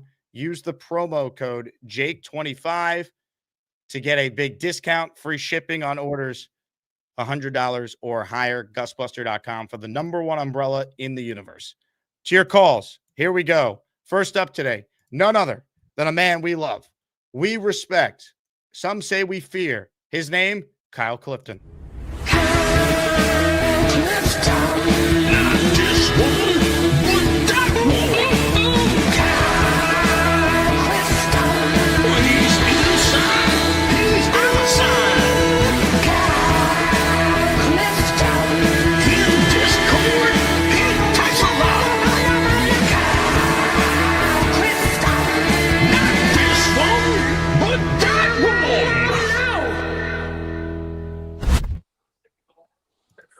There's not a whole lot to hang your hat on. I mean, Aaron Glenn, you're absolutely right. Everyone has regressed. Sherwood, Simpson. The one thing maybe you could say is that Olu got off to a shaky start, and then he seems to have rebounded, and he's played pretty well after the first 3 or 4 games, right? But like, how are we supposed to have confidence in Glenn getting all these picks that we're going to have coming together and coalescing as a winning unit? I don't know how we can have confidence in it. I think we might pick good players, but I don't know that we'd be able to implement scheme with those players. That's the real concern at this point. And right? what scheme are we running too, right? Are we about to draft a bunch of players for Aaron Glenn, only for the Jets to then go 5-12 in 2026 and then have a new head coach in 2027 who's going to want his own players in there? That's why it's like, what's the plan? Who's the defensive coordinator? Is Glenn going to pick someone that's going to run his defense so we could be a part of it, or just pass blame on someone else if they suck again next year? Yeah, I mean, there is no real bright side this year. It's been all smoke and mirrors. If it's not for special teams, we would be winless. It's that easy. And like, Banjo's a great hire. Tanner Enstrand, very hit or miss, like mostly miss. He started once or twice in the second half, he started rolling out Brady Cook. But I mean, Brady Cook is holding the ball way too long at this point. He's got 2 games to show that he can be a third stringer in this league, or else they're just going to move on because he didn't cost them anything. It's a very, very dark time to be a Jet fan right now. And I can't sugarcoat it. It's like, I'm done trying to sugarcoat things. Like the Jets no longer ever deserve the benefit of the doubt when you've missed the playoffs 15 years in a row. I'm sorry. Until they give us a reason to have real legitimate belief that they're headed in the right direction, no fan should just simp for them. They haven't earned it. They've only let us down. You do not get a worse return on investment as a sports fan than being a Jet fan the last 15 years in particular. Well, you try and give a modicum of the benefit of the doubt to a new regime, right? Like Glenn comes in, he says some of the right things, and then it kind of, he fails to assess the talent on the roster, for one thing. And, we don't really have a sense of identity on either side of the ball. It's just that, like, it's very hard to watch football is the other part of it. I like some of the maneuvers from Muji, but we're going to have some changes with the staff, obviously, with defensive coordinator, probably with quarterback coach, someone who is going to be developing a pocket passer rather than a running quarterback. It's just it's a very disheartening, dark time to spend the entire holidays rooting against the team that you love, and that's where we reside. I appreciate your time, Jake. Excellent call, Kyle, to start us off here. It's incredibly disappointing, folks. It just is. It's not fun to be like, oh, we're moving up in the tankathon standings. It's 15 years of not making the playoffs. It's sickening. Look at the Jaguars, man. Look at the Bears. The Bears are the NFC Jets. You watching that last night? Like, there's joy. There's hope for their city. They're having all these comeback wins. It's like these rebuilds don't take that long. Only the Jets continue to try to sell you on, well, wait till next year. Have all these picks. Have all the salary cap space. We've done the same cycle again and again and again. And you keep doing it with first timers who have no idea how big this job is. And they're learning on the fly. And Glenn was so in over his head at the beginning. I don't think he's been as bad, the last, let's say 7-8 games here, but he's still not a good coach. You know what I mean? Like it's not Kotite level bad, I don't think. Although I don't know if that's true, right? They've been blown out the last 3 weeks. They got blown out today by the Saints. They're 4-10 with a rookie quarterback. I get it. The Jets started Brady Cook. That's an excuse. It was 9-6 at halftime. You're in the game. One team adjusted, the other team couldn't. Which team were we? Oh, the team that never adjusts. The team that's always out-schemed. Schematically never has the advantage. I'm sick of it, man. Like, if you're Woody Johnson, how do you get conned every single time you make a big decision? Aren't you tired of it, dude? You don't even interview Mike McCarthy, who in Dallas in 5 years and 3 of them, he won 12-plus games. The only other time he didn't was when Dak was hurt, his first season and his last season. You don't even interview that guy? Oh, it's disgusting. Ladies and gentlemen, I'd be remiss if I didn't shout out the Jet Stream for just brought some joy to the community. 20 people just got a gifted membership courtesy of the Jet Stream. Get your ass off my super chats. Some of these are gifted memberships too. Hey. The hell with it. Got to put on my game-used Mekhi Becton-sized helmet here. Shout out the 20 people who just got a membership courtesy of the Jetstream, who is in our Asmaniac raffle for a Curtis Martin helmet for 20 memberships here. 8CO23, Mark Yachenko, Bubba Olive. By the way, being a Jet fan is a lot like this these days. I'm in concussion protocol now. Wishbone, Amy Katera, Barbarossa, Team Curry, Mr. Magoo, Sean the Mailman, YU Jet Fan, Whitney Gilmore, Rob Lassane, Zach Rosenblatt, Trismic, Jet Fan 07. There is no culture being set. Aaron Glenn, stop telling us there is one because there's not. J-Dubs 3422, Color Adozi, Sean David 109. Imagine how bad the Jets would have played today if they didn't practice well all week. Sears 93, D-Rock New York, Azua Russell, all receiving a channel membership. Some of those names, I admit, I might have made up. You'll have to figure out, though, which ones I did. All right. Now that I got that off my chest. Again, thank you, Jetstream. I appreciate it. Let me get to some calls here. I'm so disgusted with this team, if you can't tell. Boomtown, thank you in the raffle for 1. Brett, thank you in the raffle for 1. The Rooster wants Neil for 13 points. Neil, if you're out there, you have a fan. Let's get to more calls, shall we? Let's say hello on the hotline to JJ in Virginia, who's next. Hello, JJ. Hey, Jake. How are you, man? What's time. Up, dude? Hey, welcome aboard, man. I got you in the raffle for 2, JJ. Absolutely. Thank you. And I just got to say, I found you guys, ESPN New York. I can't lie.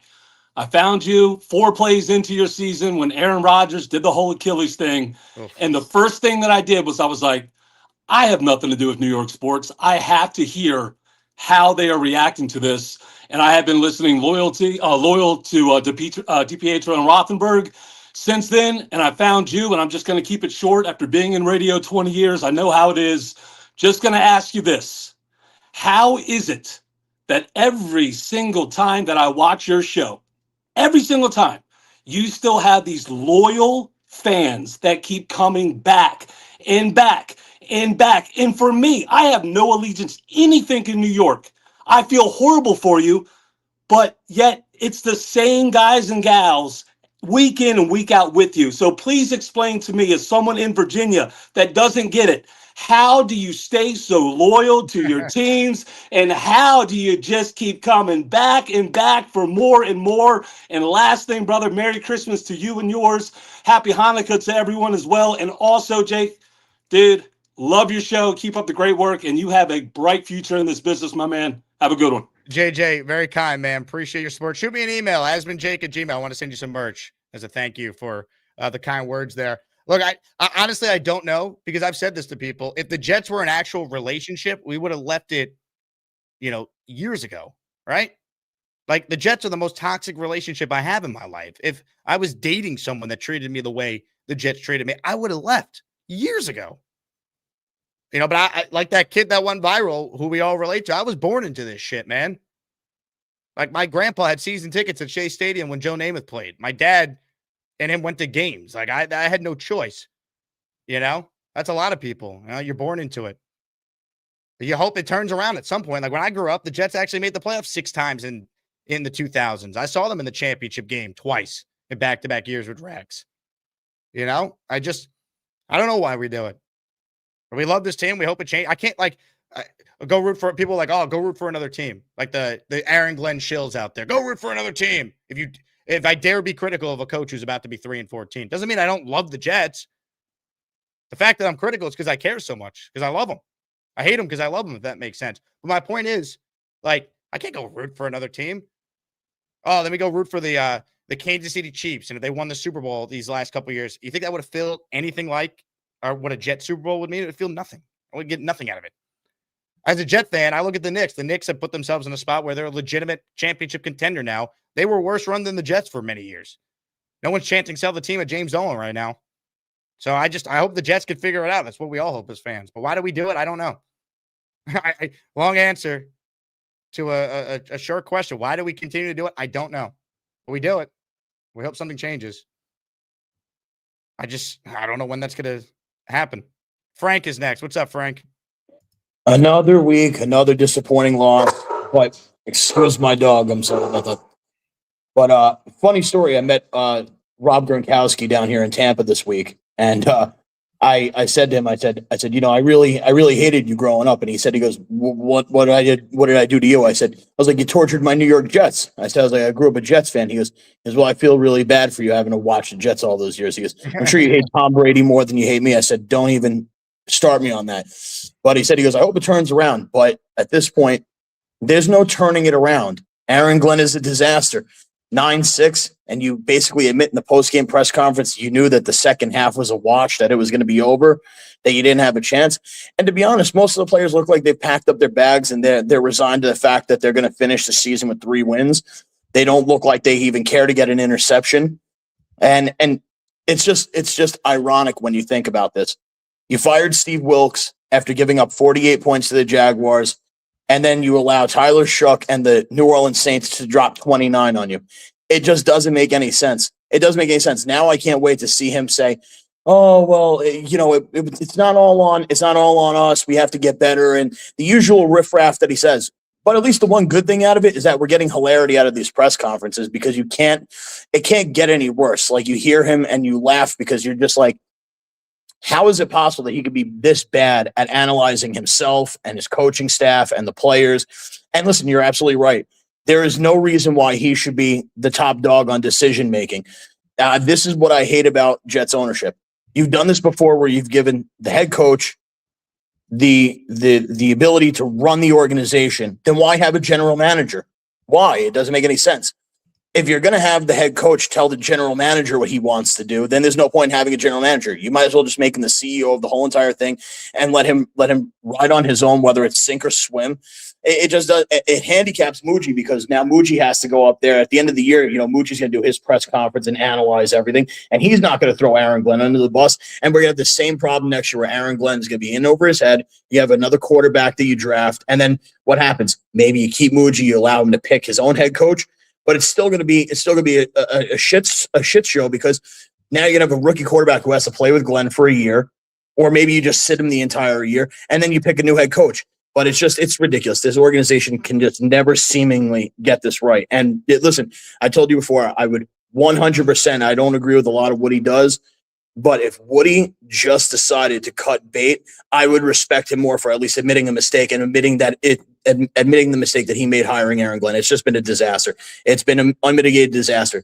They've regressed. They have not gotten any better. It's a sad time to be a Jets fan. I've seen some bad years. Yeah, Frank, look, well said. Again, I don't think Woody Johnson's going to do it. He would have every right to do it if he wanted to. I don't enjoy saying that either, right? Like, it sucks that Aaron Glenn, in all likelihood, right? Because, like, we could pretend it's going to get better next year. Okay, I'll play along. Like, I hope. But, like, let's say it's another typical Jet year. They go 5-12 in 2026. They're going to finish with 3 wins this year. 8 wins in 2 years. He's getting the 3rd year. So he's going to get fired at some point. And it sucks that Aaron Glenn, who was a great Jet, now he's going to be remembered for being one of the worst head coaches this team has ever had, if that happens. I hope it doesn't. I hope he proves all of us wrong and he's a great coach. I'm a Jet fan. But I can't sit here and lie to the audience for the next year and throughout this entire offseason that I have confidence he's going to get better next year just because they have a lot of draft picks and they have cap space. We've seen this. And this particular version is actually worse than some of the things we've seen. That's what's scary. Again, Glenn's two losses away from doing something that only has happened 3 times in Jet history. Lose 14 games or more in a season. Kotite did it in 96, Gase in 2020. That's what we're talking about here. This is not just bad. This is historically bad. Oh, but Jake, he doesn't have a quarterback. Who wanted Justin Fields? Who guaranteed him a job? Who gave him $30 million guaranteed, grossly overpaying? What did Daniel Jones get on the open market? What did he get, like $12 million? We gave Fields $30 million. Sam got 10 to go to the Vikings 2 years ago. Oh, my God. They didn't just think, oh, we're just trying it with Fields. They thought they had something. They said he's never been coached properly. That was their big decision. And then it's all about coaching, man. Coaching, player development. He took shits all over the previous coaching staff for the penalty problem. He starts his press conference today lamenting the fact that the penalties killed them. That's why they struggled offensively today. He was supposed to clean all this up. It's week 16. Nothing has gotten better. Nothing!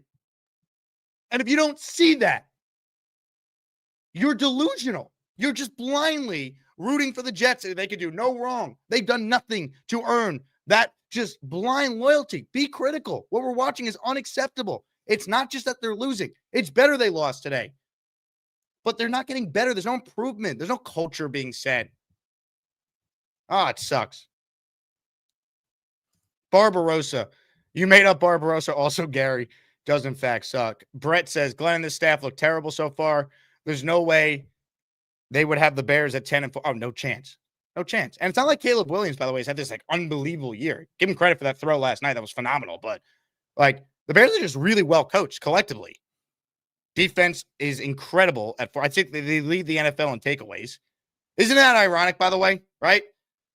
The Bears hired the offensive coach from the Lions, and their defense is the thing that's leading them. They lead the NFL in takeaways. The Jets hired the defensive coach from the Lions, and we don't have an interception yet this year. They have 3 defensive takeaways all year. And can we stop with the narrative, by the way, that Glenn was like this defensive guru in Detroit?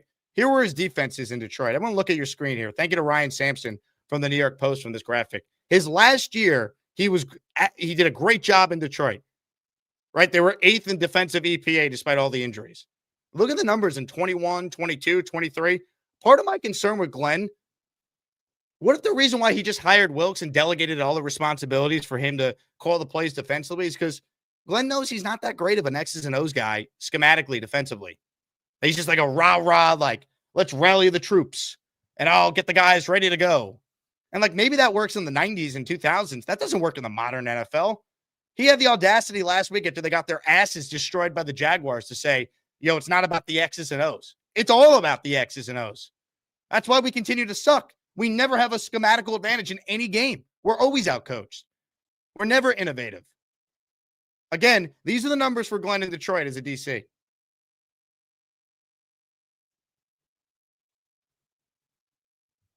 I'm sorry. I don't get it. Sad says, whatever happened to Chris Spielman? Where's he? He's in the front office. He's doing something. What exactly that is, I have no idea. But he's there. I saw him at the Combine this past year. He was in the Jets war room.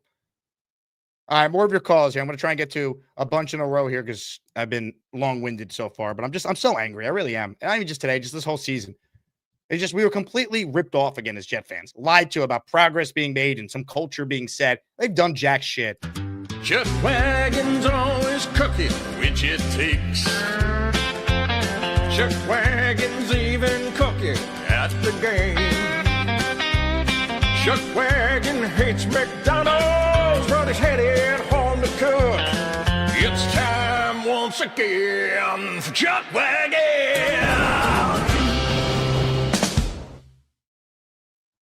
Well, go figure. The scoop and score by the Raiders got called back because they said that the receiver for the Texans did not have complete control. So go figure. You know how sad it is to have to rely on the Raiders to win a game? That's where we're at as Jet fans.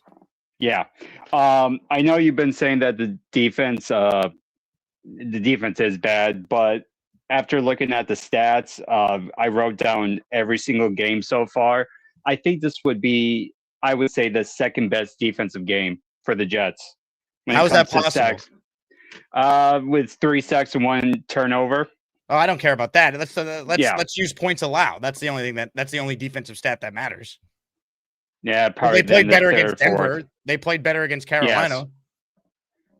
I can't remember how many points they gave up at Carolina, but They played better against Cleveland defensively. The defense was good for a half today. They got a first half boost from the new scheme or whatever they were doing. Maybe they went back to some of they played more zone today was the only thing I truly noticed as it being dramatically different. But I mean, again, they had a couple sacks today. Great. I mean, Shuck threw how many 3 times in this sacks, game 1 today? turnover. I mean, I would hope they'd get a couple sacks. Tyler Shuck dropped back today 49 times.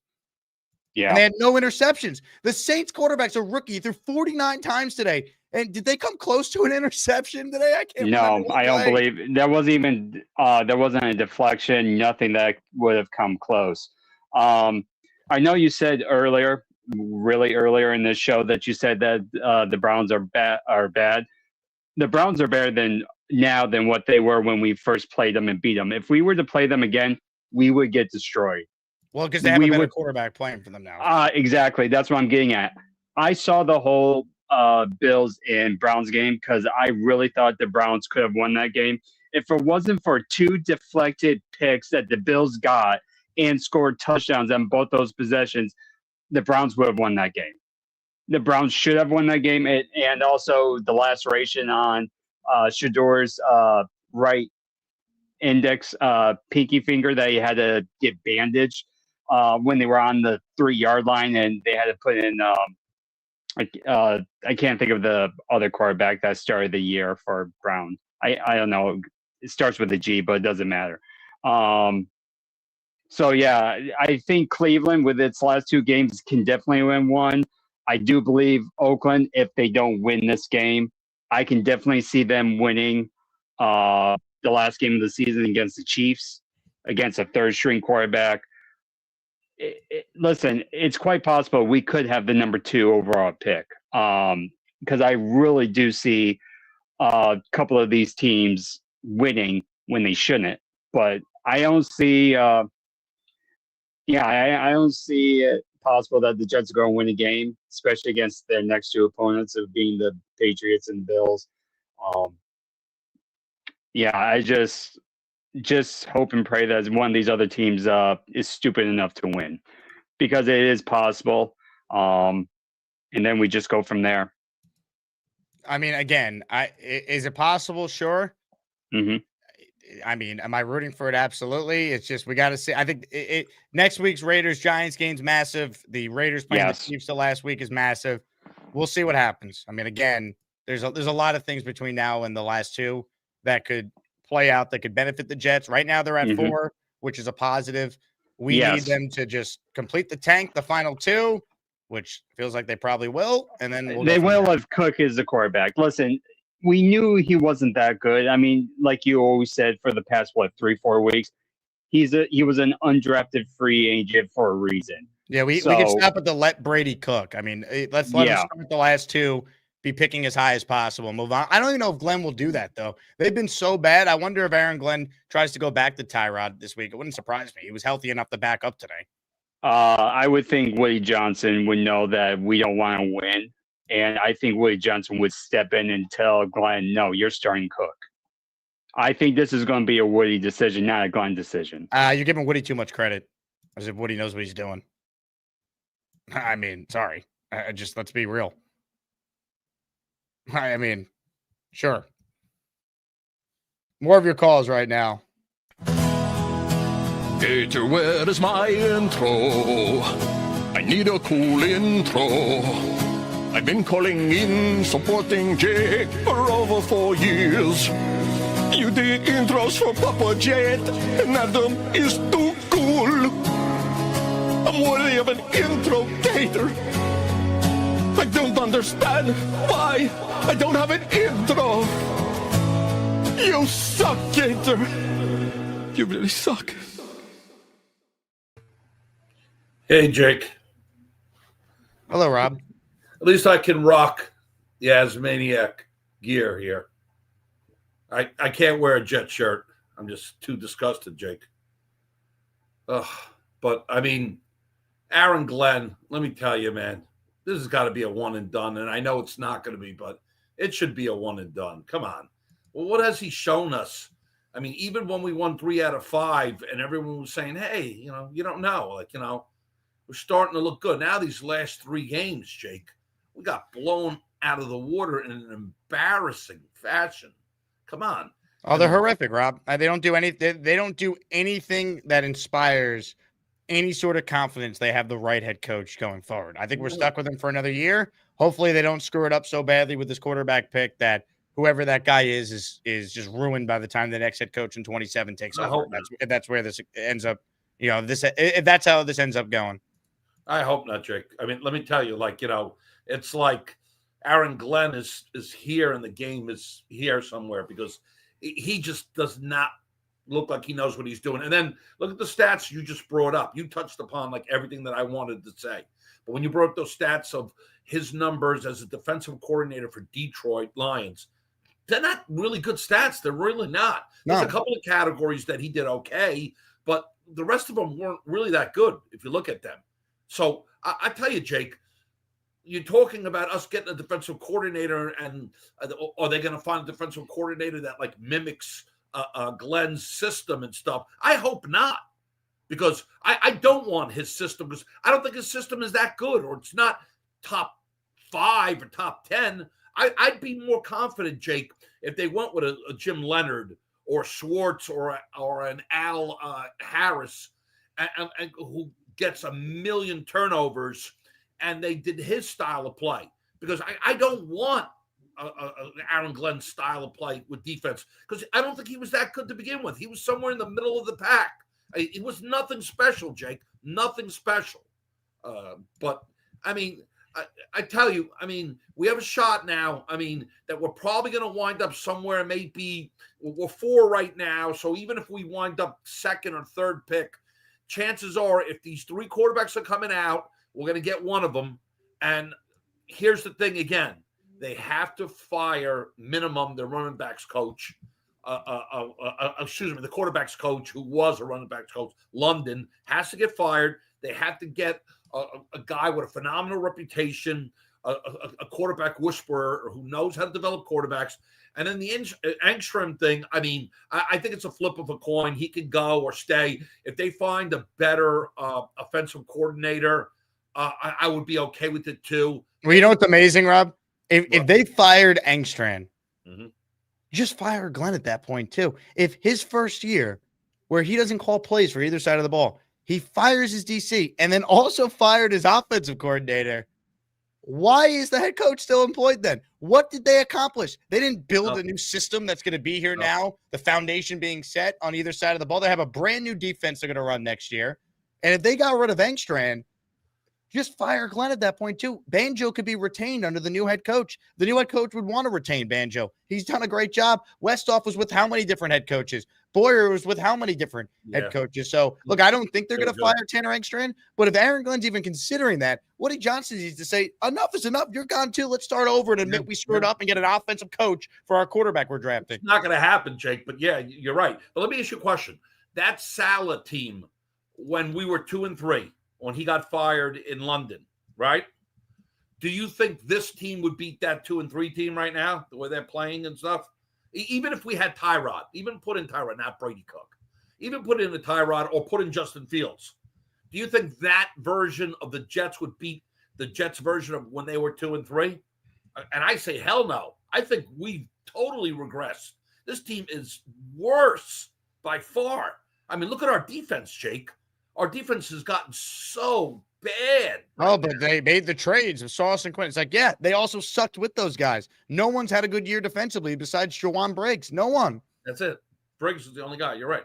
Briggs is the only guy. He looks promising. I like him. But, I mean, the rest, nobody's gotten better. You know, everyone was happy. Oh, get rid of Sauce, get rid of Quinn. And I get it. But you know what? They're not better now because of it. They're a lot worse. Now we have that many more holes to fill, Jake. Yeah, and look, the Jets would lose to that post-Salah fire team last year. They would. They haven't gotten better anywhere. Yeah, they would lose.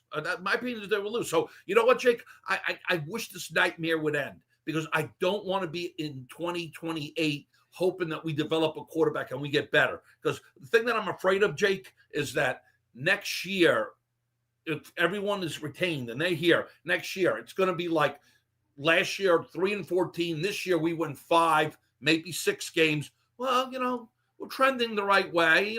One more year, and then what are we looking forward to? 7 wins, and then one more year, and then just keep going from there. This is going to be prolonged for 3 or 4 years, and this is what I was afraid of when they initially got rid of Aaron Rodgers. And I understand why they did and what happened, but then I revert back to them having these coaches with no experience, as opposed to a guy like a McCarthy who averages 12 wins a game, who's won a Super Bowl, who was there for Aaron Rodgers and helped Aaron Rodgers. I mean, you got to get experienced people. Stop this nonsense with these people who know nothing. If you can't get the Ben Johnsons of the world, if you can't go out and get like these exciting new young comers, the guy on Jacksonville. I mean, if you can't get these types of coaches, then you know what, Jake? You got to hire someone with experience. Yeah, but you know what, Rob? What's crazy is with the resources they now have, you probably could get one of those guys to consider your job, because you got a path to getting one of these quarterbacks, assuming, they're sitting there in the top 3 and Dante Moore declares, Ty Simpson declares, and Mendoza's obviously an option. So, I don't think Woody's going to do it. He'd be justified if he did it. I think Aaron Glenn's the head coach in 2026, and we have to root for him to somehow improve, but I'm not confident in that. I think at this point, someone, I won't say who, but someone around the Jets texted me 19 games to go, and that's referencing the fact that there's 2 left this year and then 17 next year, and then Glenn's fired. So that's another year. Yeah. No, I'm just saying, that's how someone around the Jets feels. Like, they're not going to fire him. We're going to deal with this for another year, go 5-12 next year, and then fire him. Exactly. It's stupid. Exactly. Jake, you have to destroy Tannenbaum. When you get him on, destroy that guy. Please destroy that. He couldn't even defend Glenn today. When I got into it with him, he laid down, man. He didn't have much to say. We've gotten into it before. I mean, he when I would bring up things, he'd be like, "It's all fair." You can't defend this. What we're watching is indefensible. It would be like beating a dead horse if I kept just it was no point. It would have been bad radio. He wasn't giving me. How can I get that? I want to hear that. I want to hear that when I get a chance. I didn't hear that. That was you got that recorded, so you got a link to it or something. Check out the podcast for it. It's online. Just you'll see it. Yeah, I got to listen to it, because anybody who comes on, Jake, and still gives me any nonsense about Aaron Glenn having a chance, and there's a chance and stuff like that, I don't know what Kool-Aid they're sipping, because there's no way in hell do I think that this guy's going to be any good. I really don't. Gator, I don't understand why I don't have an intro. Gator, I need an intro, buddy. A cool intro, please. I've been calling in, supporting Jake for over 4 years. You got Adam is too cool, Papa 73, and I don't understand why you won't create one. Women. You have no sense of humor. That's the problem. I don't. When you have a sense of humor, then you can have an intro. I'm worthy of an intro. All right, fine. I don't understand why I don't have an intro. Ladies and gentlemen, more of your calls shortly. We got quite the surprise for you on the line in honor of the holiday season. But first, let me shout out Marvelous, who's the latest to enter our Curtis Martin signed helmet raffle. He gifted 5 channel memberships. Hit the Jet Champ forum. Marvelous, you're in for 5. Thank you. Coach James in for 2.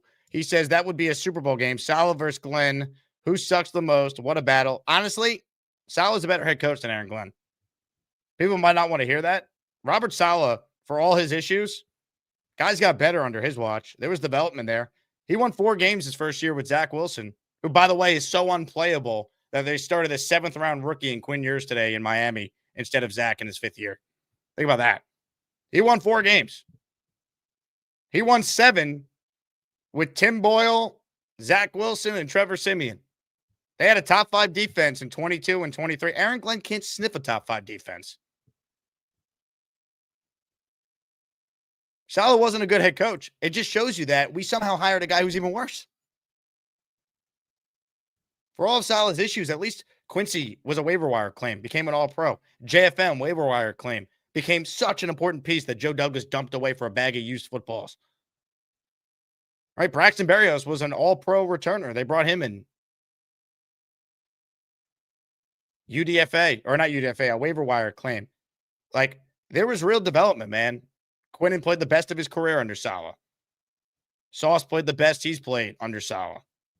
The offense was a huge problem. We know what happened with Wilson. That was the wrong pick. Douglas failed by not getting a legit backup after Rodgers tragically got hurt in 23. Woody firing Saleh at 2-3 last year ruined the season. Saleh, I'm not trying to say he was a good coach. He wasn't. He was 20-36, I think was the record. Like, he had more than enough time. He wasn't good. He's better than Aaron Glenn, and that's scary. Green Empire says the most Jet thing is to win the next two. See, we say that. The most Jet thing would have been to win today, and they didn't. If they somehow win against the Patriots, I'd be flabbergasted. I don't see it. New England will need that game next week. And Buffalo, I believe, will be playing for something the last game of the year. Plus, even if they're not, they don't want to lose their last game ever at that stadium. They're going to likely be on the road in the playoffs. That's their last ever game in front of their fans in that building. They're not going to want to lose that game. I think we're destined to finish 3-14. I just wonder, are they going to show a pulse in these games, or is it just going to be more of what we saw these now last 3 games? Are we going to end the year on a 5-game losing streak, getting our doors blown off? I don't know. Ladies and gentlemen, I'm in the Christmas spirit. I got my fancy Jet holiday shirt on right now. And you know what? We all could use a pick-me-up. Ladies and gentlemen, on the line right now is Santa Beast. It's Santa Beast time from the global studios. It's not really an attic. You can't lace his boots or wipe his ass. Merry Christmas, bitches! Today's game was very bleh. F for failure. This team's got nothing. If I've ever watched it 100 years, Santa Claus is very disappointed. Ho, ho, ho, ho, ho, ho, ho. But don't worry, kids. Santa's got something in mind, because coming Wednesday night, we got something coming up. Don't worry. And don't worry, we got plenty more to go around. Let's Santa, I want a new head coach and a new quarterback for the Jets for Christmas. Well, we'll get that taken care of for you there, Squirt. We'll take care of it. We got some rumors going around that $3 billion could be a good use for everybody. That's why we're going to help out. And we will take care of everything we will take care of. And on Wednesday, my 8 reindeers will be arriving in the mail. So we will be flying.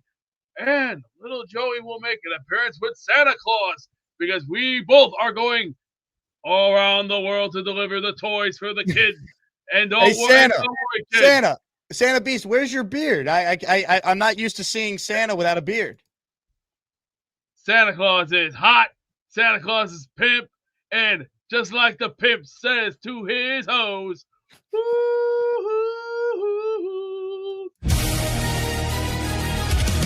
it's Santa Beast time from the global studios. It's not really an attic. You can't lace his boots or wipe his ass.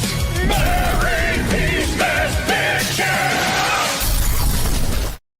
Thank you, Santa Beast.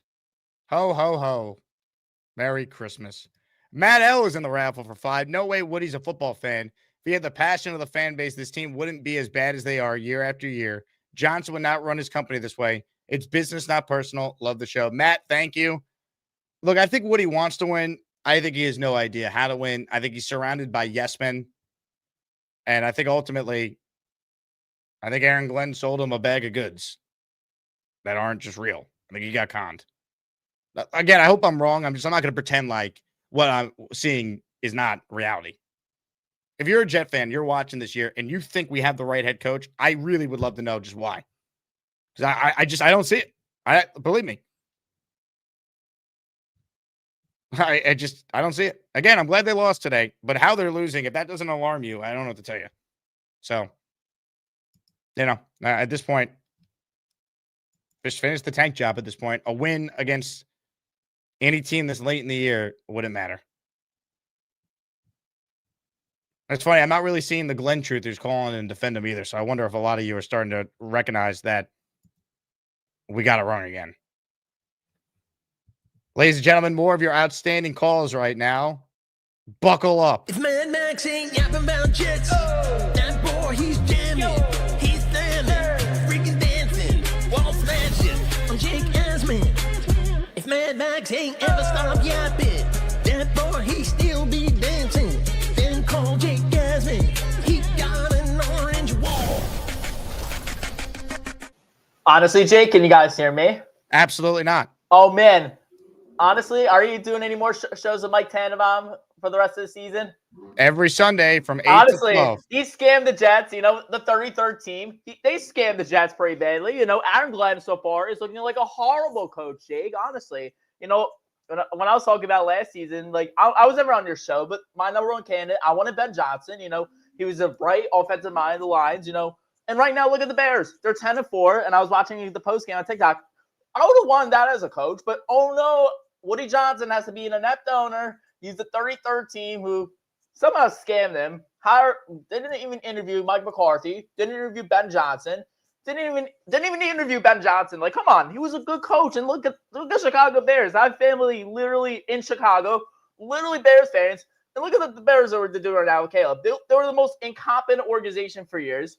And now Ben Johnson suddenly turned around the Bears. There are other examples. Liam Cohen, Canales, like they turn around their teams. The Jets, meanwhile, had Aaron Glenn. You know, hey, Mad Max, do you hear that? Do you hear that? What do you hear? What? It's your brother James B. James B's related to Mad Max.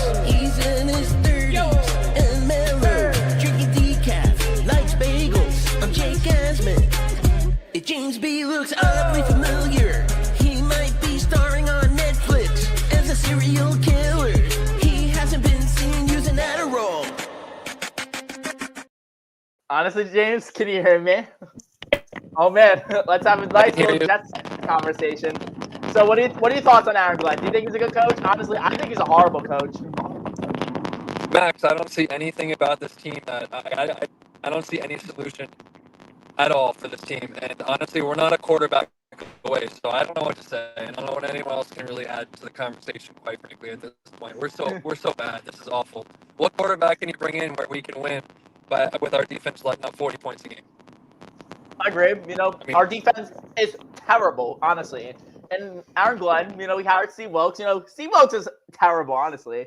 And our defense is totally inept at creating interceptions. You know, it's so bad. They couldn't even get an interception today. It's actually the longest streak in the NFL, that interception. Is Beast on the line?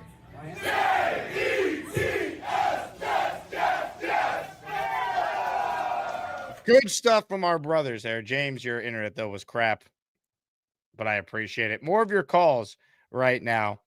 Derek, the Kansas Jet fan, is next. What's up, Derek? Hey, Jake. How we doing, brother, man? Hey, Derek. What's going on, dude? Not much. Just kind of sad about the loss today. I wanted to send a quick shout out to Santa Beast. He looked absolutely phenomenal. Just when I didn't think he could outdo himself anymore, he pulled out the little bell. Absolutely stupendous touch. Yeah, that shit had me rolling. Yeah, it's kind of in the chat today, you know, right, kind of directly after the game, and I'm just seeing like these AG defenders like popping up in the chat, and I kind of like bit my tongue. I don't see anything that you can do to defend this guy. Nothing's getting better. Under Salo, we were definitely one of the most penalized teams in the league, and AG came in and he said he's going to get all this fixed, and you're watching the game and it's all these stupid penalties, and I don't understand how. And then you got the announcers criticizing his usage of the timeouts, and it's a bad look for everything, man. And it's just so frustrating to week after week have to see this stockpile and add up, and like nothing's getting any better. There's like 6 minutes and 56 seconds left in the fourth quarter, and they pan to our bench and everybody's heads down. Like there's no sense of optimism seemingly within the team. I keep hearing these rumors that like the people within the building, they love AG, like, but seeing the they don't really show how much they love him with the effort they've given him these last 3 weeks. Man, it's so rough. And like as Jets fans, like we are too diehard and too loyal, man. Definitely one of the best fan bases in sports. And you don't even have to give us much with how much torture we've had with all the losses. 6 straight years of 10 or more losses. Like, give me a break, dude. Yeah, do. It's historic, dude. It really is. I mean, I got some stats right here from ESPN Research. It's their 5th 12-loss season since their last winning season, which ties the Giants for the most by any team in the last decade. 15th straight game without an interception, breaks an NFL record for the longest streak ever. Third straight loss by 14 plus points, which is the first time that's happened since 2019. My God. It's just we're talking about one of the worst Jets teams ever. Aaron Glenn's going to finish in all likelihood, barring a massive upset in one of these last two games, 3-14, 3-14, and that has only happened 14 losses or more 2 other times. And the coaches were Gase and Kotite. You never want to be in the Gase Kotite category. Glenn also became the first coach in Jet history to start his tenure 0-5 or worse. He started 0-7. Gase started 0-4. Kotite never even started that bad. It's unbelievable. Oh man, historic rock bottom low. I want to kind of reflect off something of Rob's point from earlier when he was talking about hypothetically if we did fire Tanner Engstrand, which I kind of like Tanner. I thought I wasn't really too big of a fan of the play calling today. Brees had 3 targets, 2 catches. Isaiah Davis had 5 catches, I think. With the way the Saints defense was playing stuff in the run up the middle, I think I would have liked to seen Brees get the ball out in some open space on the outside edge more, especially in a 9-6 game. And to Rob's point, though, as much as I kind of like, I'm not the biggest Tanner Engstrand fan, but he's done like some nice things as a first-year play caller. But if AG did fire Tanner, maybe it would make Woody look like you can't even build a coaching staff, and I'm expecting you to build a roster, and you've already overlooked this one with how bad the team's performed over this whole year. And it's just I'm not seeing a lot of optimism for all these AG truthers to keep wanting to stick up for this guy. And it is kind of odd that none of them want to call in, but they'll sit there in the chat and want to defend the guy. But you can fan how you want to fan, but it's very frustrating, and I don't see anything to be very overly optimistic about. You just got ball drugged by Tyler Shuck and a rookie quarterback, one of the worst teams in the National Football League. It's just I want some inkling. I think all of us Jets fans just want some little inkling that things are going to start to get a little bit better, and we have nothing to be optimistic about outside of draft capital and maybe Muji. Yeah, it's brutal, man. Great call, Derek. Aaron Glenn objectively has been horrible. Like, we don't need to lie. He's been a disaster. I know he's not going to be one and done, but if you're confident in him, I really don't see how you can be. This team is constantly outcoached, out-schemed. Don't tell me they play hard for him. They don't. They've been blown out now. How many games in a row? Saints play hard for Kellen Moore. That's what the Jets should be. Getting better as the year goes on. Remember the Saints were the worst team in the league? Not so funny now, is it? That's a team that's getting coached properly, that's improving. The Jets aren't. Oh, but Jake, they started Brady Cook. Give me a break. Enough. No excuses. No excuses. It should not look this bad. And again, I'm glad they lost today because this win would have meant nothing. But like, when you keep playing this bad, like there's losing and then there's what the Jets are doing. Again, I could give you the stats. I just read a couple of them. They have lost now their 3rd straight game by 14 or more. That hasn't happened since 2019. That was Gase's first year. I've referenced Gase and Kotite a lot these last couple of weeks because that's the territory Glenn is in going into these last 2. It's that bad. Couple calls still to go here on the postgame show. Reminder, Curtis Martin signed helmet is our raffle prize. Hey, Sean Bennett, call in and I'll put you on the show. But here's the problem with you, Sean. You're drunk and you have no patience. So you have to be a little patient, man. When your last call, you cursed me out. I'm not exactly in any rush to put you on right away, especially if you're not next up in line. So if you call in, I'll get you on. But don't be butthurt that you're not on the show fast enough. That's how this works, man. You got to wait.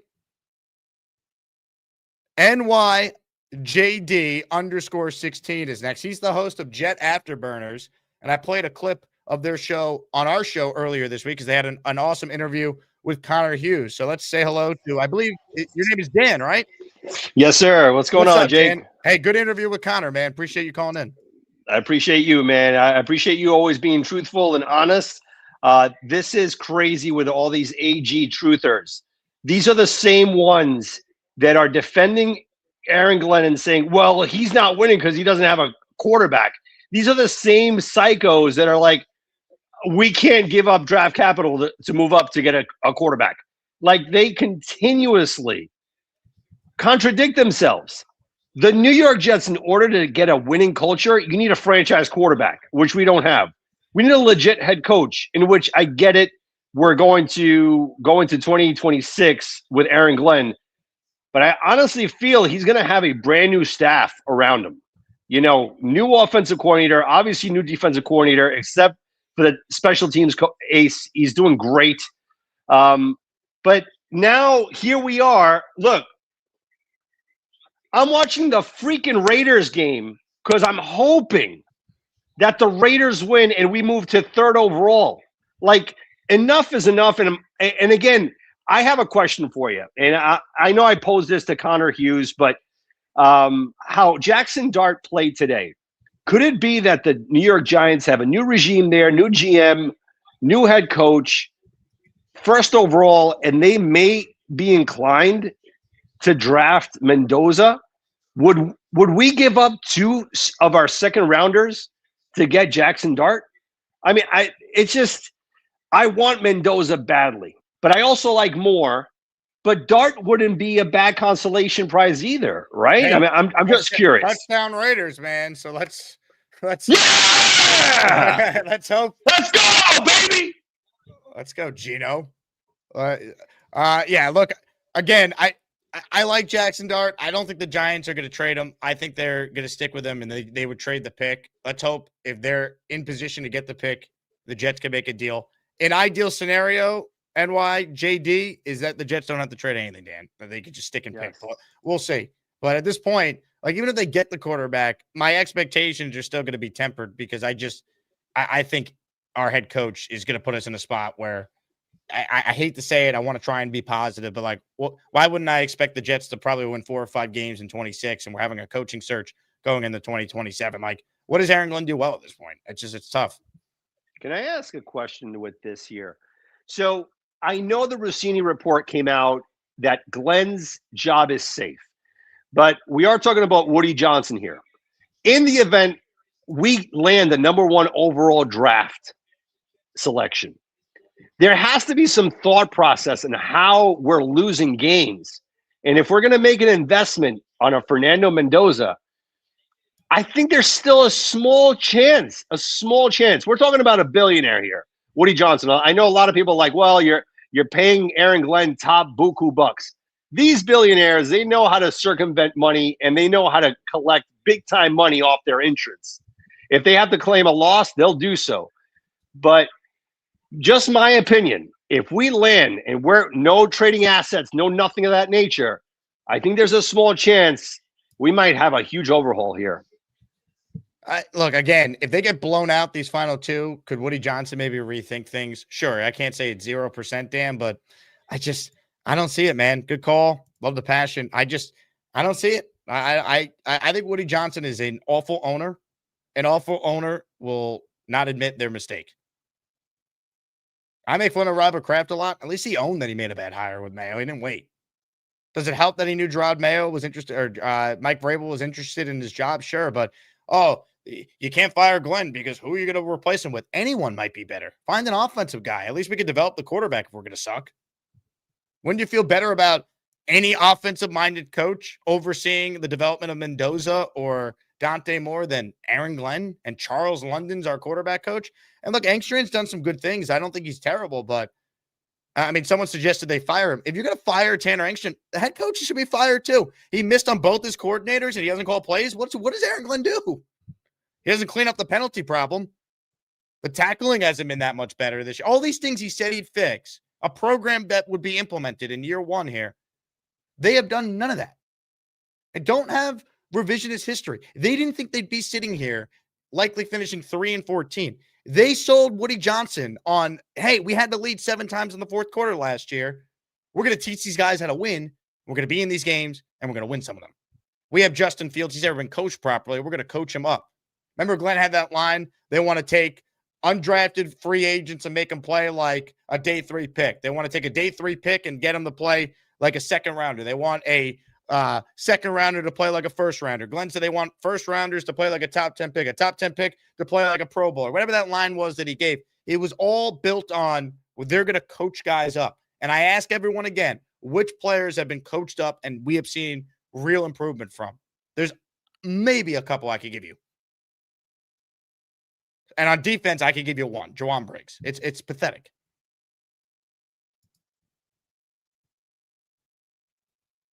What a life we chose rooting for this team, huh? Ugh. It is just gross. Southern Jet is on the line. He's next. Hello, Rich. Where have you been? In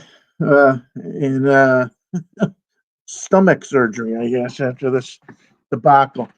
Jake, I don't know, man. I've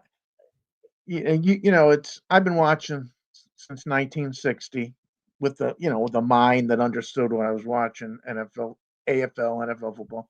It's your job, you're expected to have a certain intelligence of the game. I'm getting to the point, Jake, and I really, I'm not saying this, and I think you're going to maybe feel the same way. I'm not being conceited, but I feel like my intelligence is being insulted by these post-game comments and the things that he says over and over that are just not true about what we're seeing on the field. The running game excuse was hilarious today. Yeah. And I don't know if you feel the same way, but I'm actually feeling insulted that my intelligence is insulted because you know what it is? It's a word that has come into the American semantics in the last couple of years, word salad. He's starting to be nothing but word salad in these post-game comments. It's double talk. Yep. I don't think he has the football IQ, especially in-game and schematics wise. I do not trust him with a rookie quarterback. I know we're going to keep him. I understand that. I hope I'm wrong, honestly. If they moved on, if Aaron Glenn got fired today, I don't even know if he'd get a DC job. But two, anyone they hire, there's no way they could hire someone worse. There's just no way. It's been that bad. And he doesn't, the Lions weren't exactly world beaters on defense when he was the DC over there. So I showed the stats earlier. He had one good year with the Lions. His last year there. Yeah. The other years were terrible. And that's why I don't want Jim Leonard. And not that I got anything against him. But I'm sick of hiring guys who didn't do the job already. I don't want to hire any freaking guy anymore unless he was an ex-head coach, or if we're going to get a coordinator, I want a guy who was a coordinator before. We got to stop with this, giving people, taking chances, rolling the dice. If we get, oh God, I give my left nut to have, John Gruden come in and coach up the quarterback we're going to come in. But, if we can't get a guy like that as head coach and we're stuck with Glenn, how about a Jordan Palmer as quarterback coach? Yeah, I'd give a blank check to someone like that and say, hey, your job to come in and just stay with Moore, Mendoza, Simpson, whoever. Like, your job is to only coach him. That is your responsibility, and we'll worry about the rest of the team. I know I'm usually more low-key, but I'm freaking insulted by this shit now. It's been too long. He is bullshitting us. Again, you've seen it all, right? I mean, you've been following this team forever. We could sit here and pretend like this is normal. This is not normal. It should never look like this in 2025. Again, so no one is yet to call in and tell me one thing this coach does well. He does nothing well, other than if he loses, great. He's 3-12 right now. He's on his way to probably 3-14 to match Coach Titan Gase is the only Jet coaches that have ever lost 14 games or more. But he does nothing well as a head coach that we could point to if we're being fair. Again, I'd love to find things to be positive about. I'm a positive guy by nature, but I can't do it. There's nothing I could point to that gives me any hope that we're ever going to win anything with this guy. 100%. And one thing I think psychologically, like I said, I've been around a long time. I learned from Lou Saban on his basement steps watching film as a kid. But, I think his admiration of Bill Parcells being the CEO, he said it over and over. Well, that's cool. But Bill Parcells became the CEO after he got the gravitas over the years. Do you think Bill Parcells, when he was his first-time coordinator, didn't have his hand in the pie when he was the first-time head coach, didn't have his hand in the pie of the defensive side of the ball? I know he does because we've seen it on films. Some of those ex-Giant films when he's talking about, we didn't talk about that. You call that play again, Belichick, I'm going to fire you, all that crap. Of course, you get that at times. I think Glenn is thinking he's got that now when he's CEO, where all the other head coaches that were hired this last year are all got their fingers on the side of the ball they were hired for. But our coach thinks he's, a 20-year head coach with 3 Super Bowls who's, a CEO already. He hasn't earned it yet. Rich, well said. Love the passion. It's bad if the Jets have made Rich feel like that. I just want everyone to know. For those who are maybe new to my show, Rich has been calling my show for years. Very level-headed, very measured. They have broken him. Danger says, Jake, are you really positive by nature? Because I love you when you're negative. Yeah, anyone who's watched the show longer than a year knows I've been very optimistic about the Jets in the past. I can't lie to the audience, man. I can't sit here and say I have any faith in this organization right now. I don't. I'm hoping we luck into a good quarterback who's so good it can make this head coach actually look good. Or at least he's so good that when we get the real head coach in 2027, we at least have the quarterback in place. I try to be positive. I got nothing, man. Again, this team, what have they done better that should point to the fact that Glenn is implementing a culture or winning mentality? They've been killed in half their games. They're getting worse. And the point about Parcells is spot on because Aaron Glenn came in and acted like Bill Parcells, and he never won a damn thing. He's never been a head coach. He was a mediocre defensive coordinator in the Lions. And in his last game, Jane Daniels lit his ass up for 40-plus points. Let's be honest, all right? That wouldn't be a reason why I couldn't hire him, but we don't need to pretend like this is some defensive genius. Rex Ryan was a defensive genius. He built the number 1 defense in the league overnight when he got to the Jets.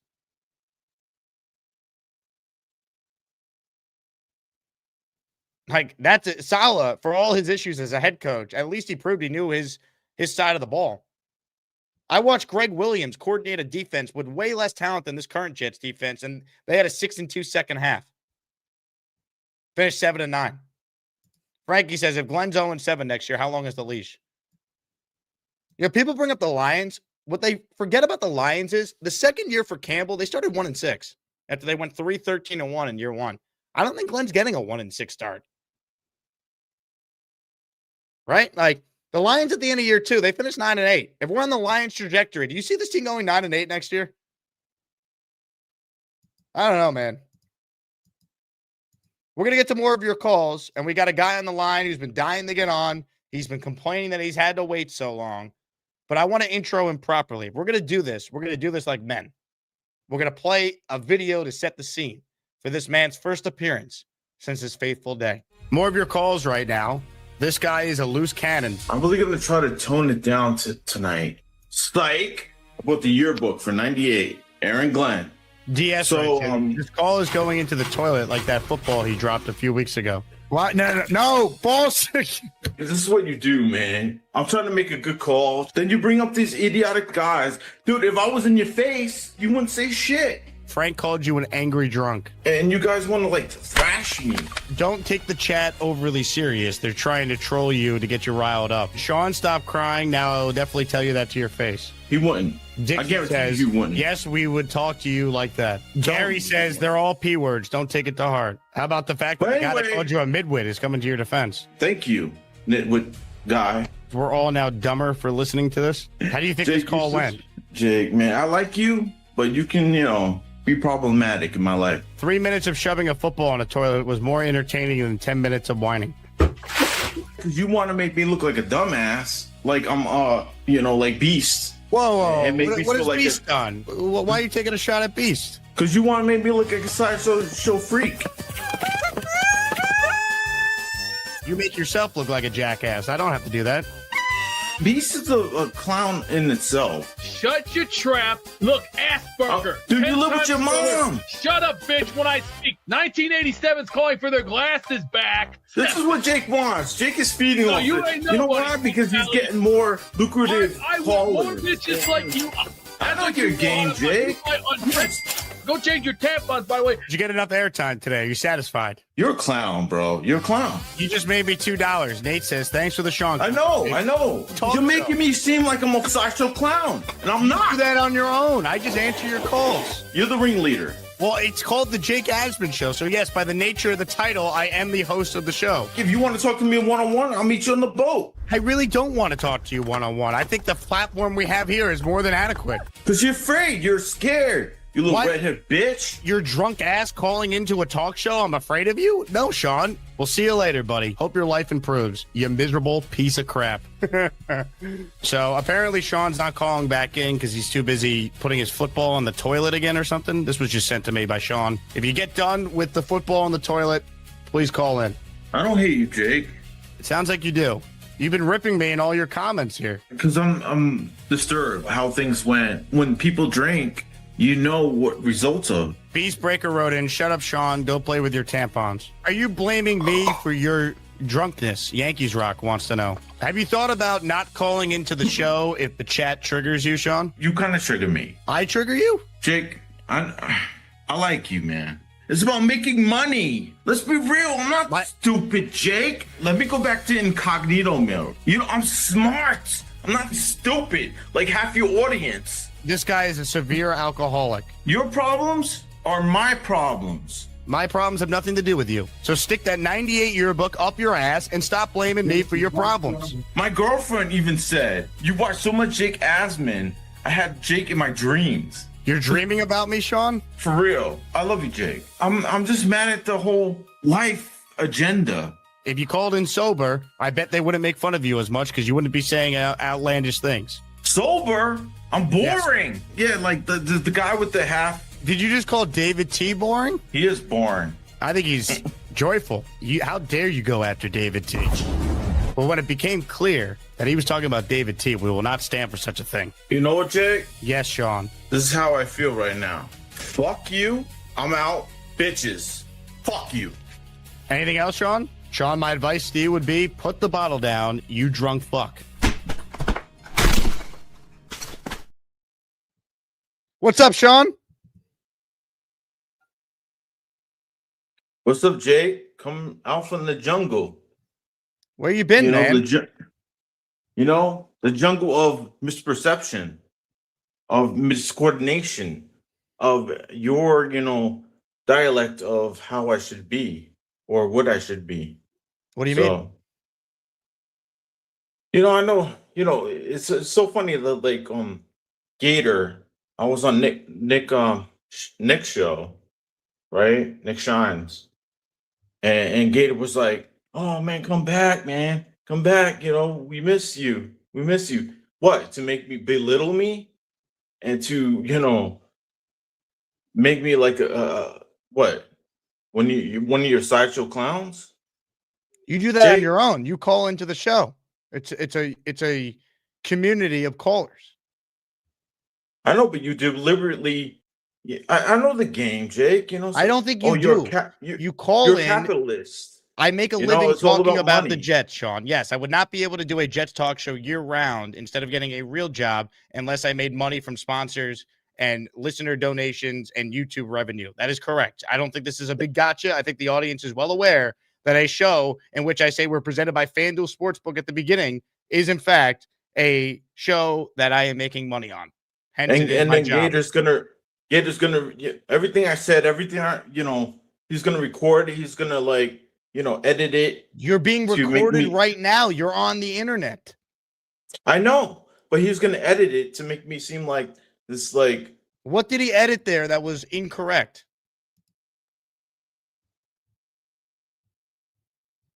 He made it seem like I was deliberately trying to be a dickhead. You cursed me out. Yeah, because you were trying. I was in the beginning of that show. I was trying to be, okay with it. I was being okay and being nice. Why don't you just call in and make Jets points? And if that's the basis of your call, I don't think you'll have to worry about anyone. I was making Jets points. I showed a yearbook. I was talking about the Jets, and then you twisted it. I didn't do anything. Yes, you do, Jake. What did I do, Sean? We just played the clip. What did I do? You're the one who Because- once took a football and put it in the toilet. I didn't do that. You did. Yeah, because I was trying to hype in the show, trying to give you ratings. Right. That's what we're doing. We're doing a show. We laugh at each other. We have fun. There's no. So what exactly is your issue? I'm not sure why you're mad. Because you took it overboard, you made me seem like this like sideshow clown that I was a drunk that didn't know anything, and I was a Are you sober right now, Sean? No. At least I'm honest. No. I appreciate the honesty, but then when people call you a drunk, you get mad. But you've admitted you call in drunk all the time because you said you're boring sober. Well, maybe if you call in sober, we should try that. Yeah, but I have high anxiety, Jake. So you don't need to call in, Sean. No one's forcing you saying, Sean, I need you to call in or else I'm going to fine you or I'm going to put you in jail. And then I got these callers, telling me things about like they're going to look for me. They're going to try to find me. I don't know, man. Like,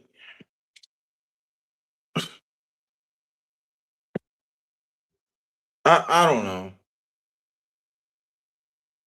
But what I'm saying is basically, like I enjoy watching your show, Jake. Hey, real quick, I just got Mike Perez. He sent in a super chat. Here comes the ringleader forcing Sean to call in and make him more money. No, this isn't a money thing. I'm not Jake Paul. I'm not trying to like make this a money scheme where me and Jake are like, trying to. No, this is all natural. Jake has nothing to do with this. You look great, Sean.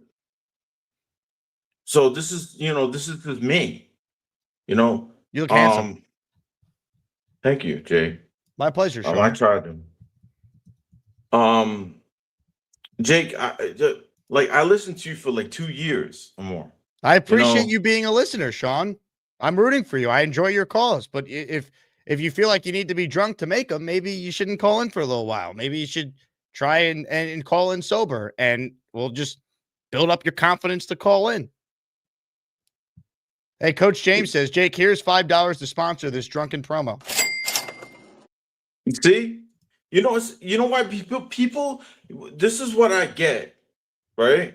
People are hypocritical. They're hypocritical because that like half your fan base drinks, and then they're gonna like use me as like this catalyst.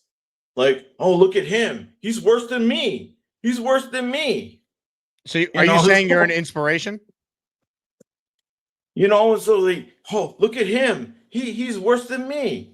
No, I'm not an inspiration. I'm just saying, like, I don't want to be like used as like some, like Dare. You remember Dare? They taught us in school, DARE, but against I know drugs. Truth or Dare. You ever play Truth or Dare? Against drugs. You know what I mean? Mm-hmm. And I want to be like somebody's like excuse, but I think the word you're looking for is scapegoat. Scapegoat, exactly, Jay. Yep. Mm-hmm. I don't want to be somebody's scapegoat. Like I'm just like a guy that's like I'm 47. I raised my kids as best I could, and they don't. They don't appreciate me. So you know what? I appreciate you, Sean. Gator appreciates you. He says, Sean, we love you, man. Honestly, would rather see you sober. What did you think of the game today? How about we end this call with what it's all about, talking about our shitty football team? Yeah, exactly. Let's talk about the team, more than like my personal life. And well, you brought that stuff up. I'm trying to steer you in the direction to make a football point here, if you haven't noticed. No, I made football points. I tried to. Right, not during this call, though. I'm trying to get you to talk about the state of the 3-12 New York Jets right now, Sean. No, I knew Aaron Glenn because I give you props for that. Because I remember, can you smell the 4 and the 4 wins early in the year? before the season even started, and I give you credit for that. I think I was too generous. So you were right, So I and I was one of those buyers. I bought in to Aaron Glenn because I was a fan when he was playing, and when I was a teenager. So I bought in. And I Would you got say the duped. Jets are driving you to drink, Sean, or you've always been someone who likes to have some cocktails, some beers, all that? Just have 20%, outcome of it. Mm-hmm. But it's personal life stuff too. So you watch the game today, Sean? Yes, I did. It was horrible. It was disgusting. I play football, like I told you, and it seemed like we weren't even putting 100% in. It was like a 6% effort. I seen a lot of players give up on plays. I seen the offensive line it's coaching. It's you have to have inspiration, in the sport. And I didn't see it. So what did you see today? I seen a lot of lackluster performances. Players, basically doing it for the checks.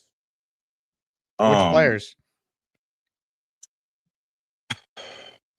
The offensive line, I seen a couple plays where they could have been playing better and they just let off.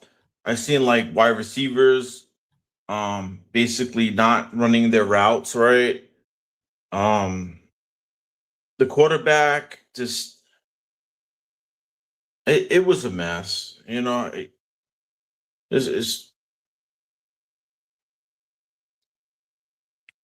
a mess. I don't know how else to say it. It's a mess. Well, Sean, But hopefully better days are ahead for both you and the Jets, all right? Thank you, Jake. Peace out, Jake. Ladies and gentlemen, Sean. Okay. We'll do it live. No. We'll do it live. Fuck it. Right. Fucking thing sucks. Just like the New York Jets. Ladies and gentlemen, last chance to get in the raffle for a signed Curtis Martin helmet. If you don't win Tuesday, you got a chance to win a signed Nick Mangold football, a signed football by the legendary New York Sack Exchange, and a signed jersey by the great Vinny Testaverde. Those are the weekly raffle prizes. Bino writes in, Jacob, are you interested in seeing my 5th grade 1991 PS 31 Samuel F. DuPont yearbook? I prefer the 98 Jets yearbook, but I appreciate the gesture, Bino. Where do we go from here? Ladies and gentlemen, we go to a man who needs no introduction. However,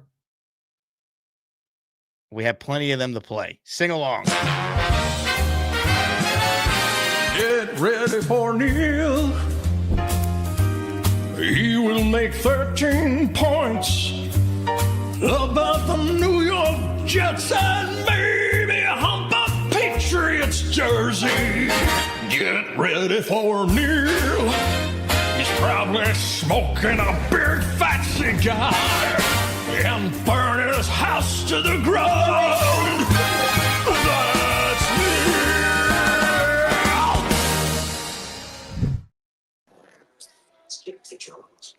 What the heck are we looking at here?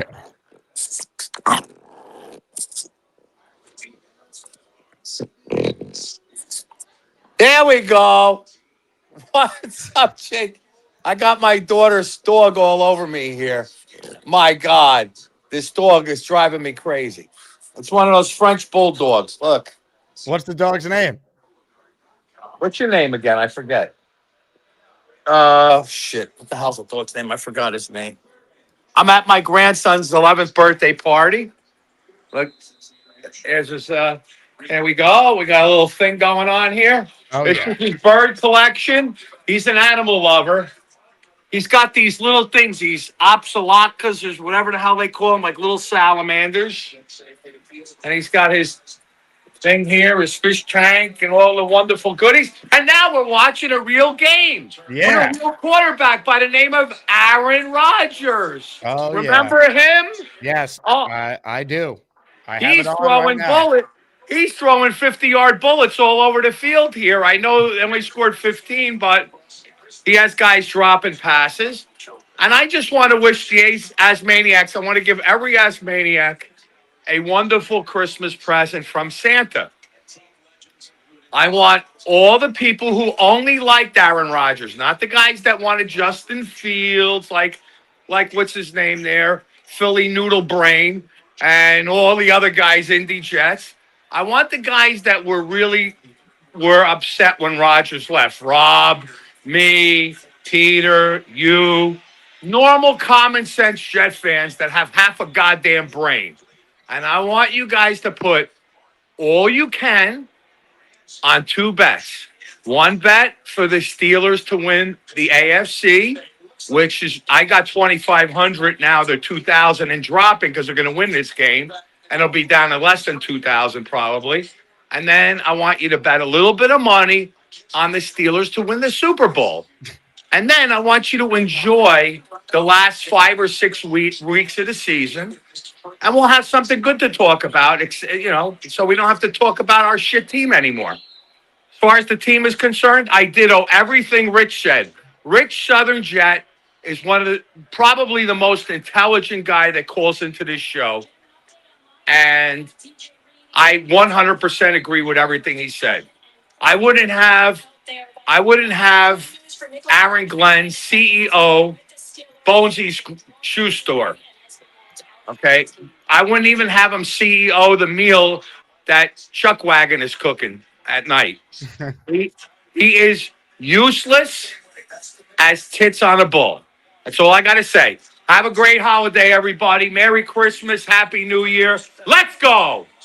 Ladies and gentlemen, Neil. Let's go Jets! Let's go Jets! Let's go Jets! Let's go Jets! Oh, Santa Claus. Nice.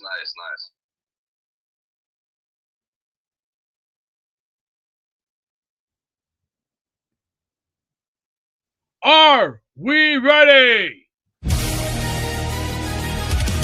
It's Santa Beast time from the global studios. It's not really an edit. You can't lace his boots or wipe his ass. Merry Christmas, bitches.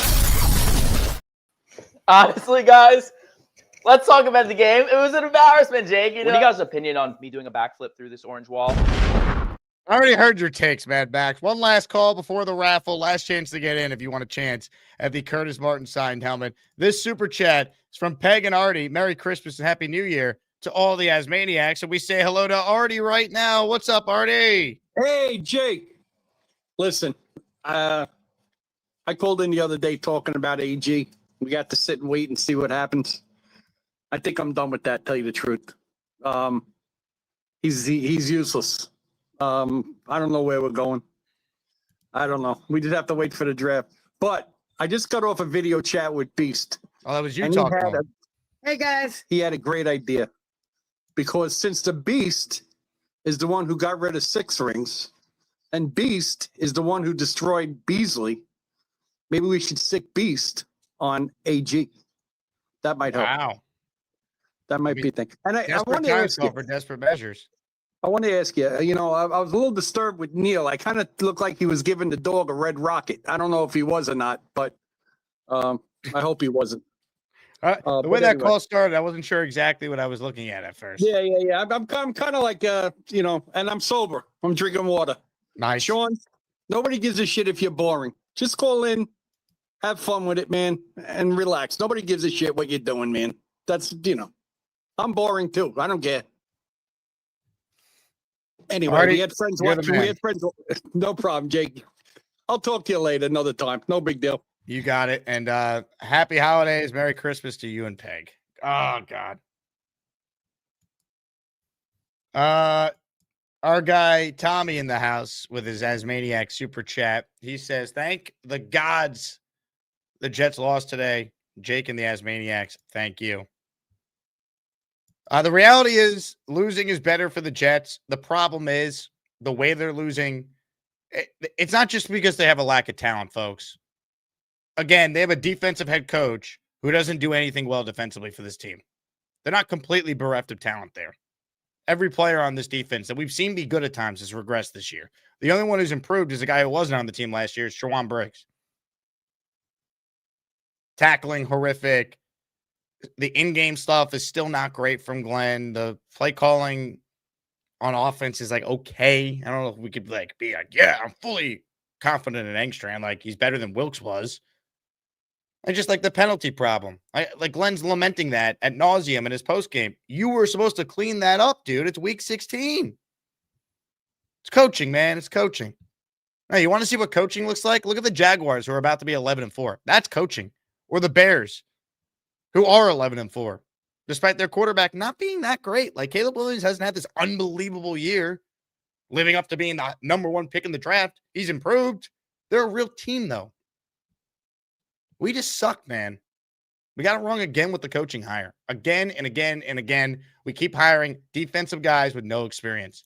Only this time, we gave the defensive guy with no experience all the power in the organization, despite never having any experience in any of the roles they just hired him to do, coach or GM. It's disheartening. So I'm sitting here watching the Raiders and rooting for them to try and beat Houston, which we all know is not going to happen. Save the tape. I'd love to be wrong, but come on.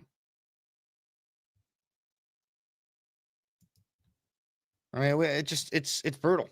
Hey, David Atkins, thank you for gifting 5 memberships. You're in the raffle, baby. Yeah, here we come, baby. Here we come. Here come the Jets, baby.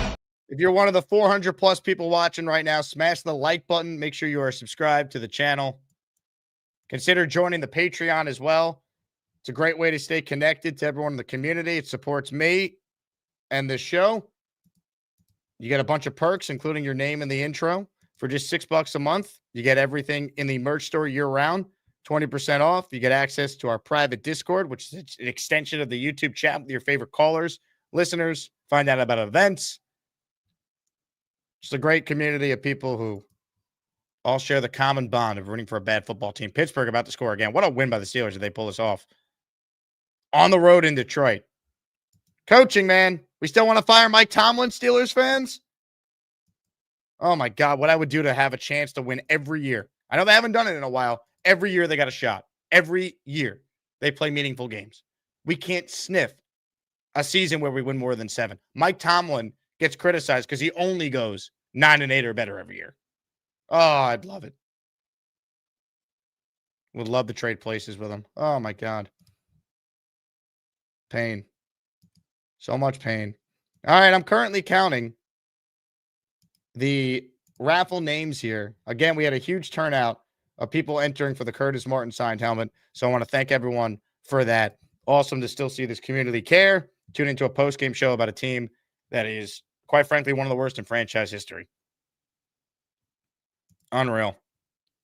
Ladies and gentlemen, before we get to the raffle, we have to send it over to our master of ceremony. Ladies and gentlemen, for the final time today, it's Santa Beast. It's Santa Beast time from the Global Studios. It's not really an attic. You can't lace his boots or wipe his ass. Merry Christmas, bitches. Ho, ho, ho, ho, ho. Now it's time, ladies and gentlemen, boys and girls, children of all ages. It's time to spin the Jake Asman Wheel of Champions. It's time to announce the winners of the weekly Asmaniac raffle. Let's spin the Jake Asman Show Wheel of Champions and find out which Asmaniac is winning an epic prize. Oh, here we go. Ho, ho, ho. Asman Claus is here to give someone a signed Curtis Martin helmet. We have a last second entry from Jetstream, who's had a bunch of gifted memberships today. Thank you, Jetstream. I got you in for 2 more with this $10 super chat.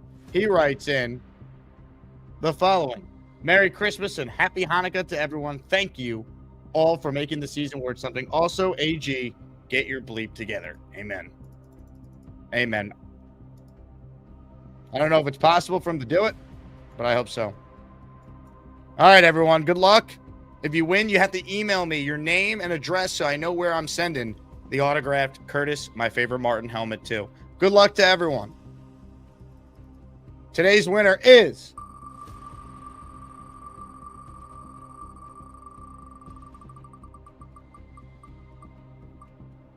oh, how about it? He just called in. Peg and Artie. And Peg was on the call too in the background. Let's go. Peg and Artie are your raffle winners.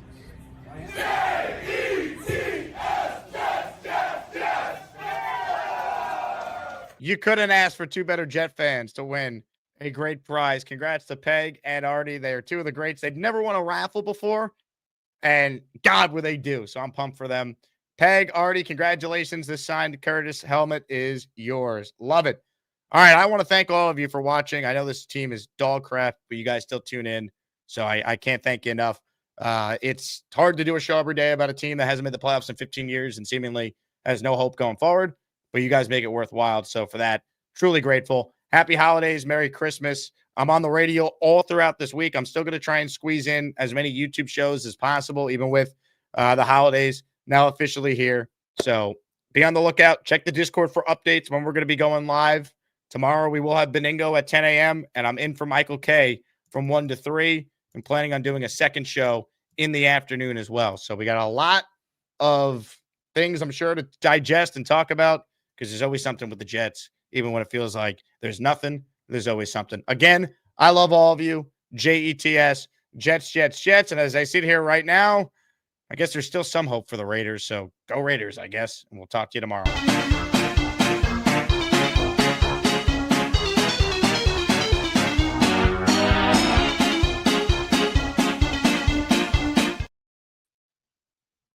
And remember, folks, ho, ho, ho, Merry. That had a kick to it. Oh, hi. Jake wants me to ask you to click on the like button. That's right, Lane. And if they don't subscribe to the Jake Asman Show, this team may never win another game. Let's go, Jets.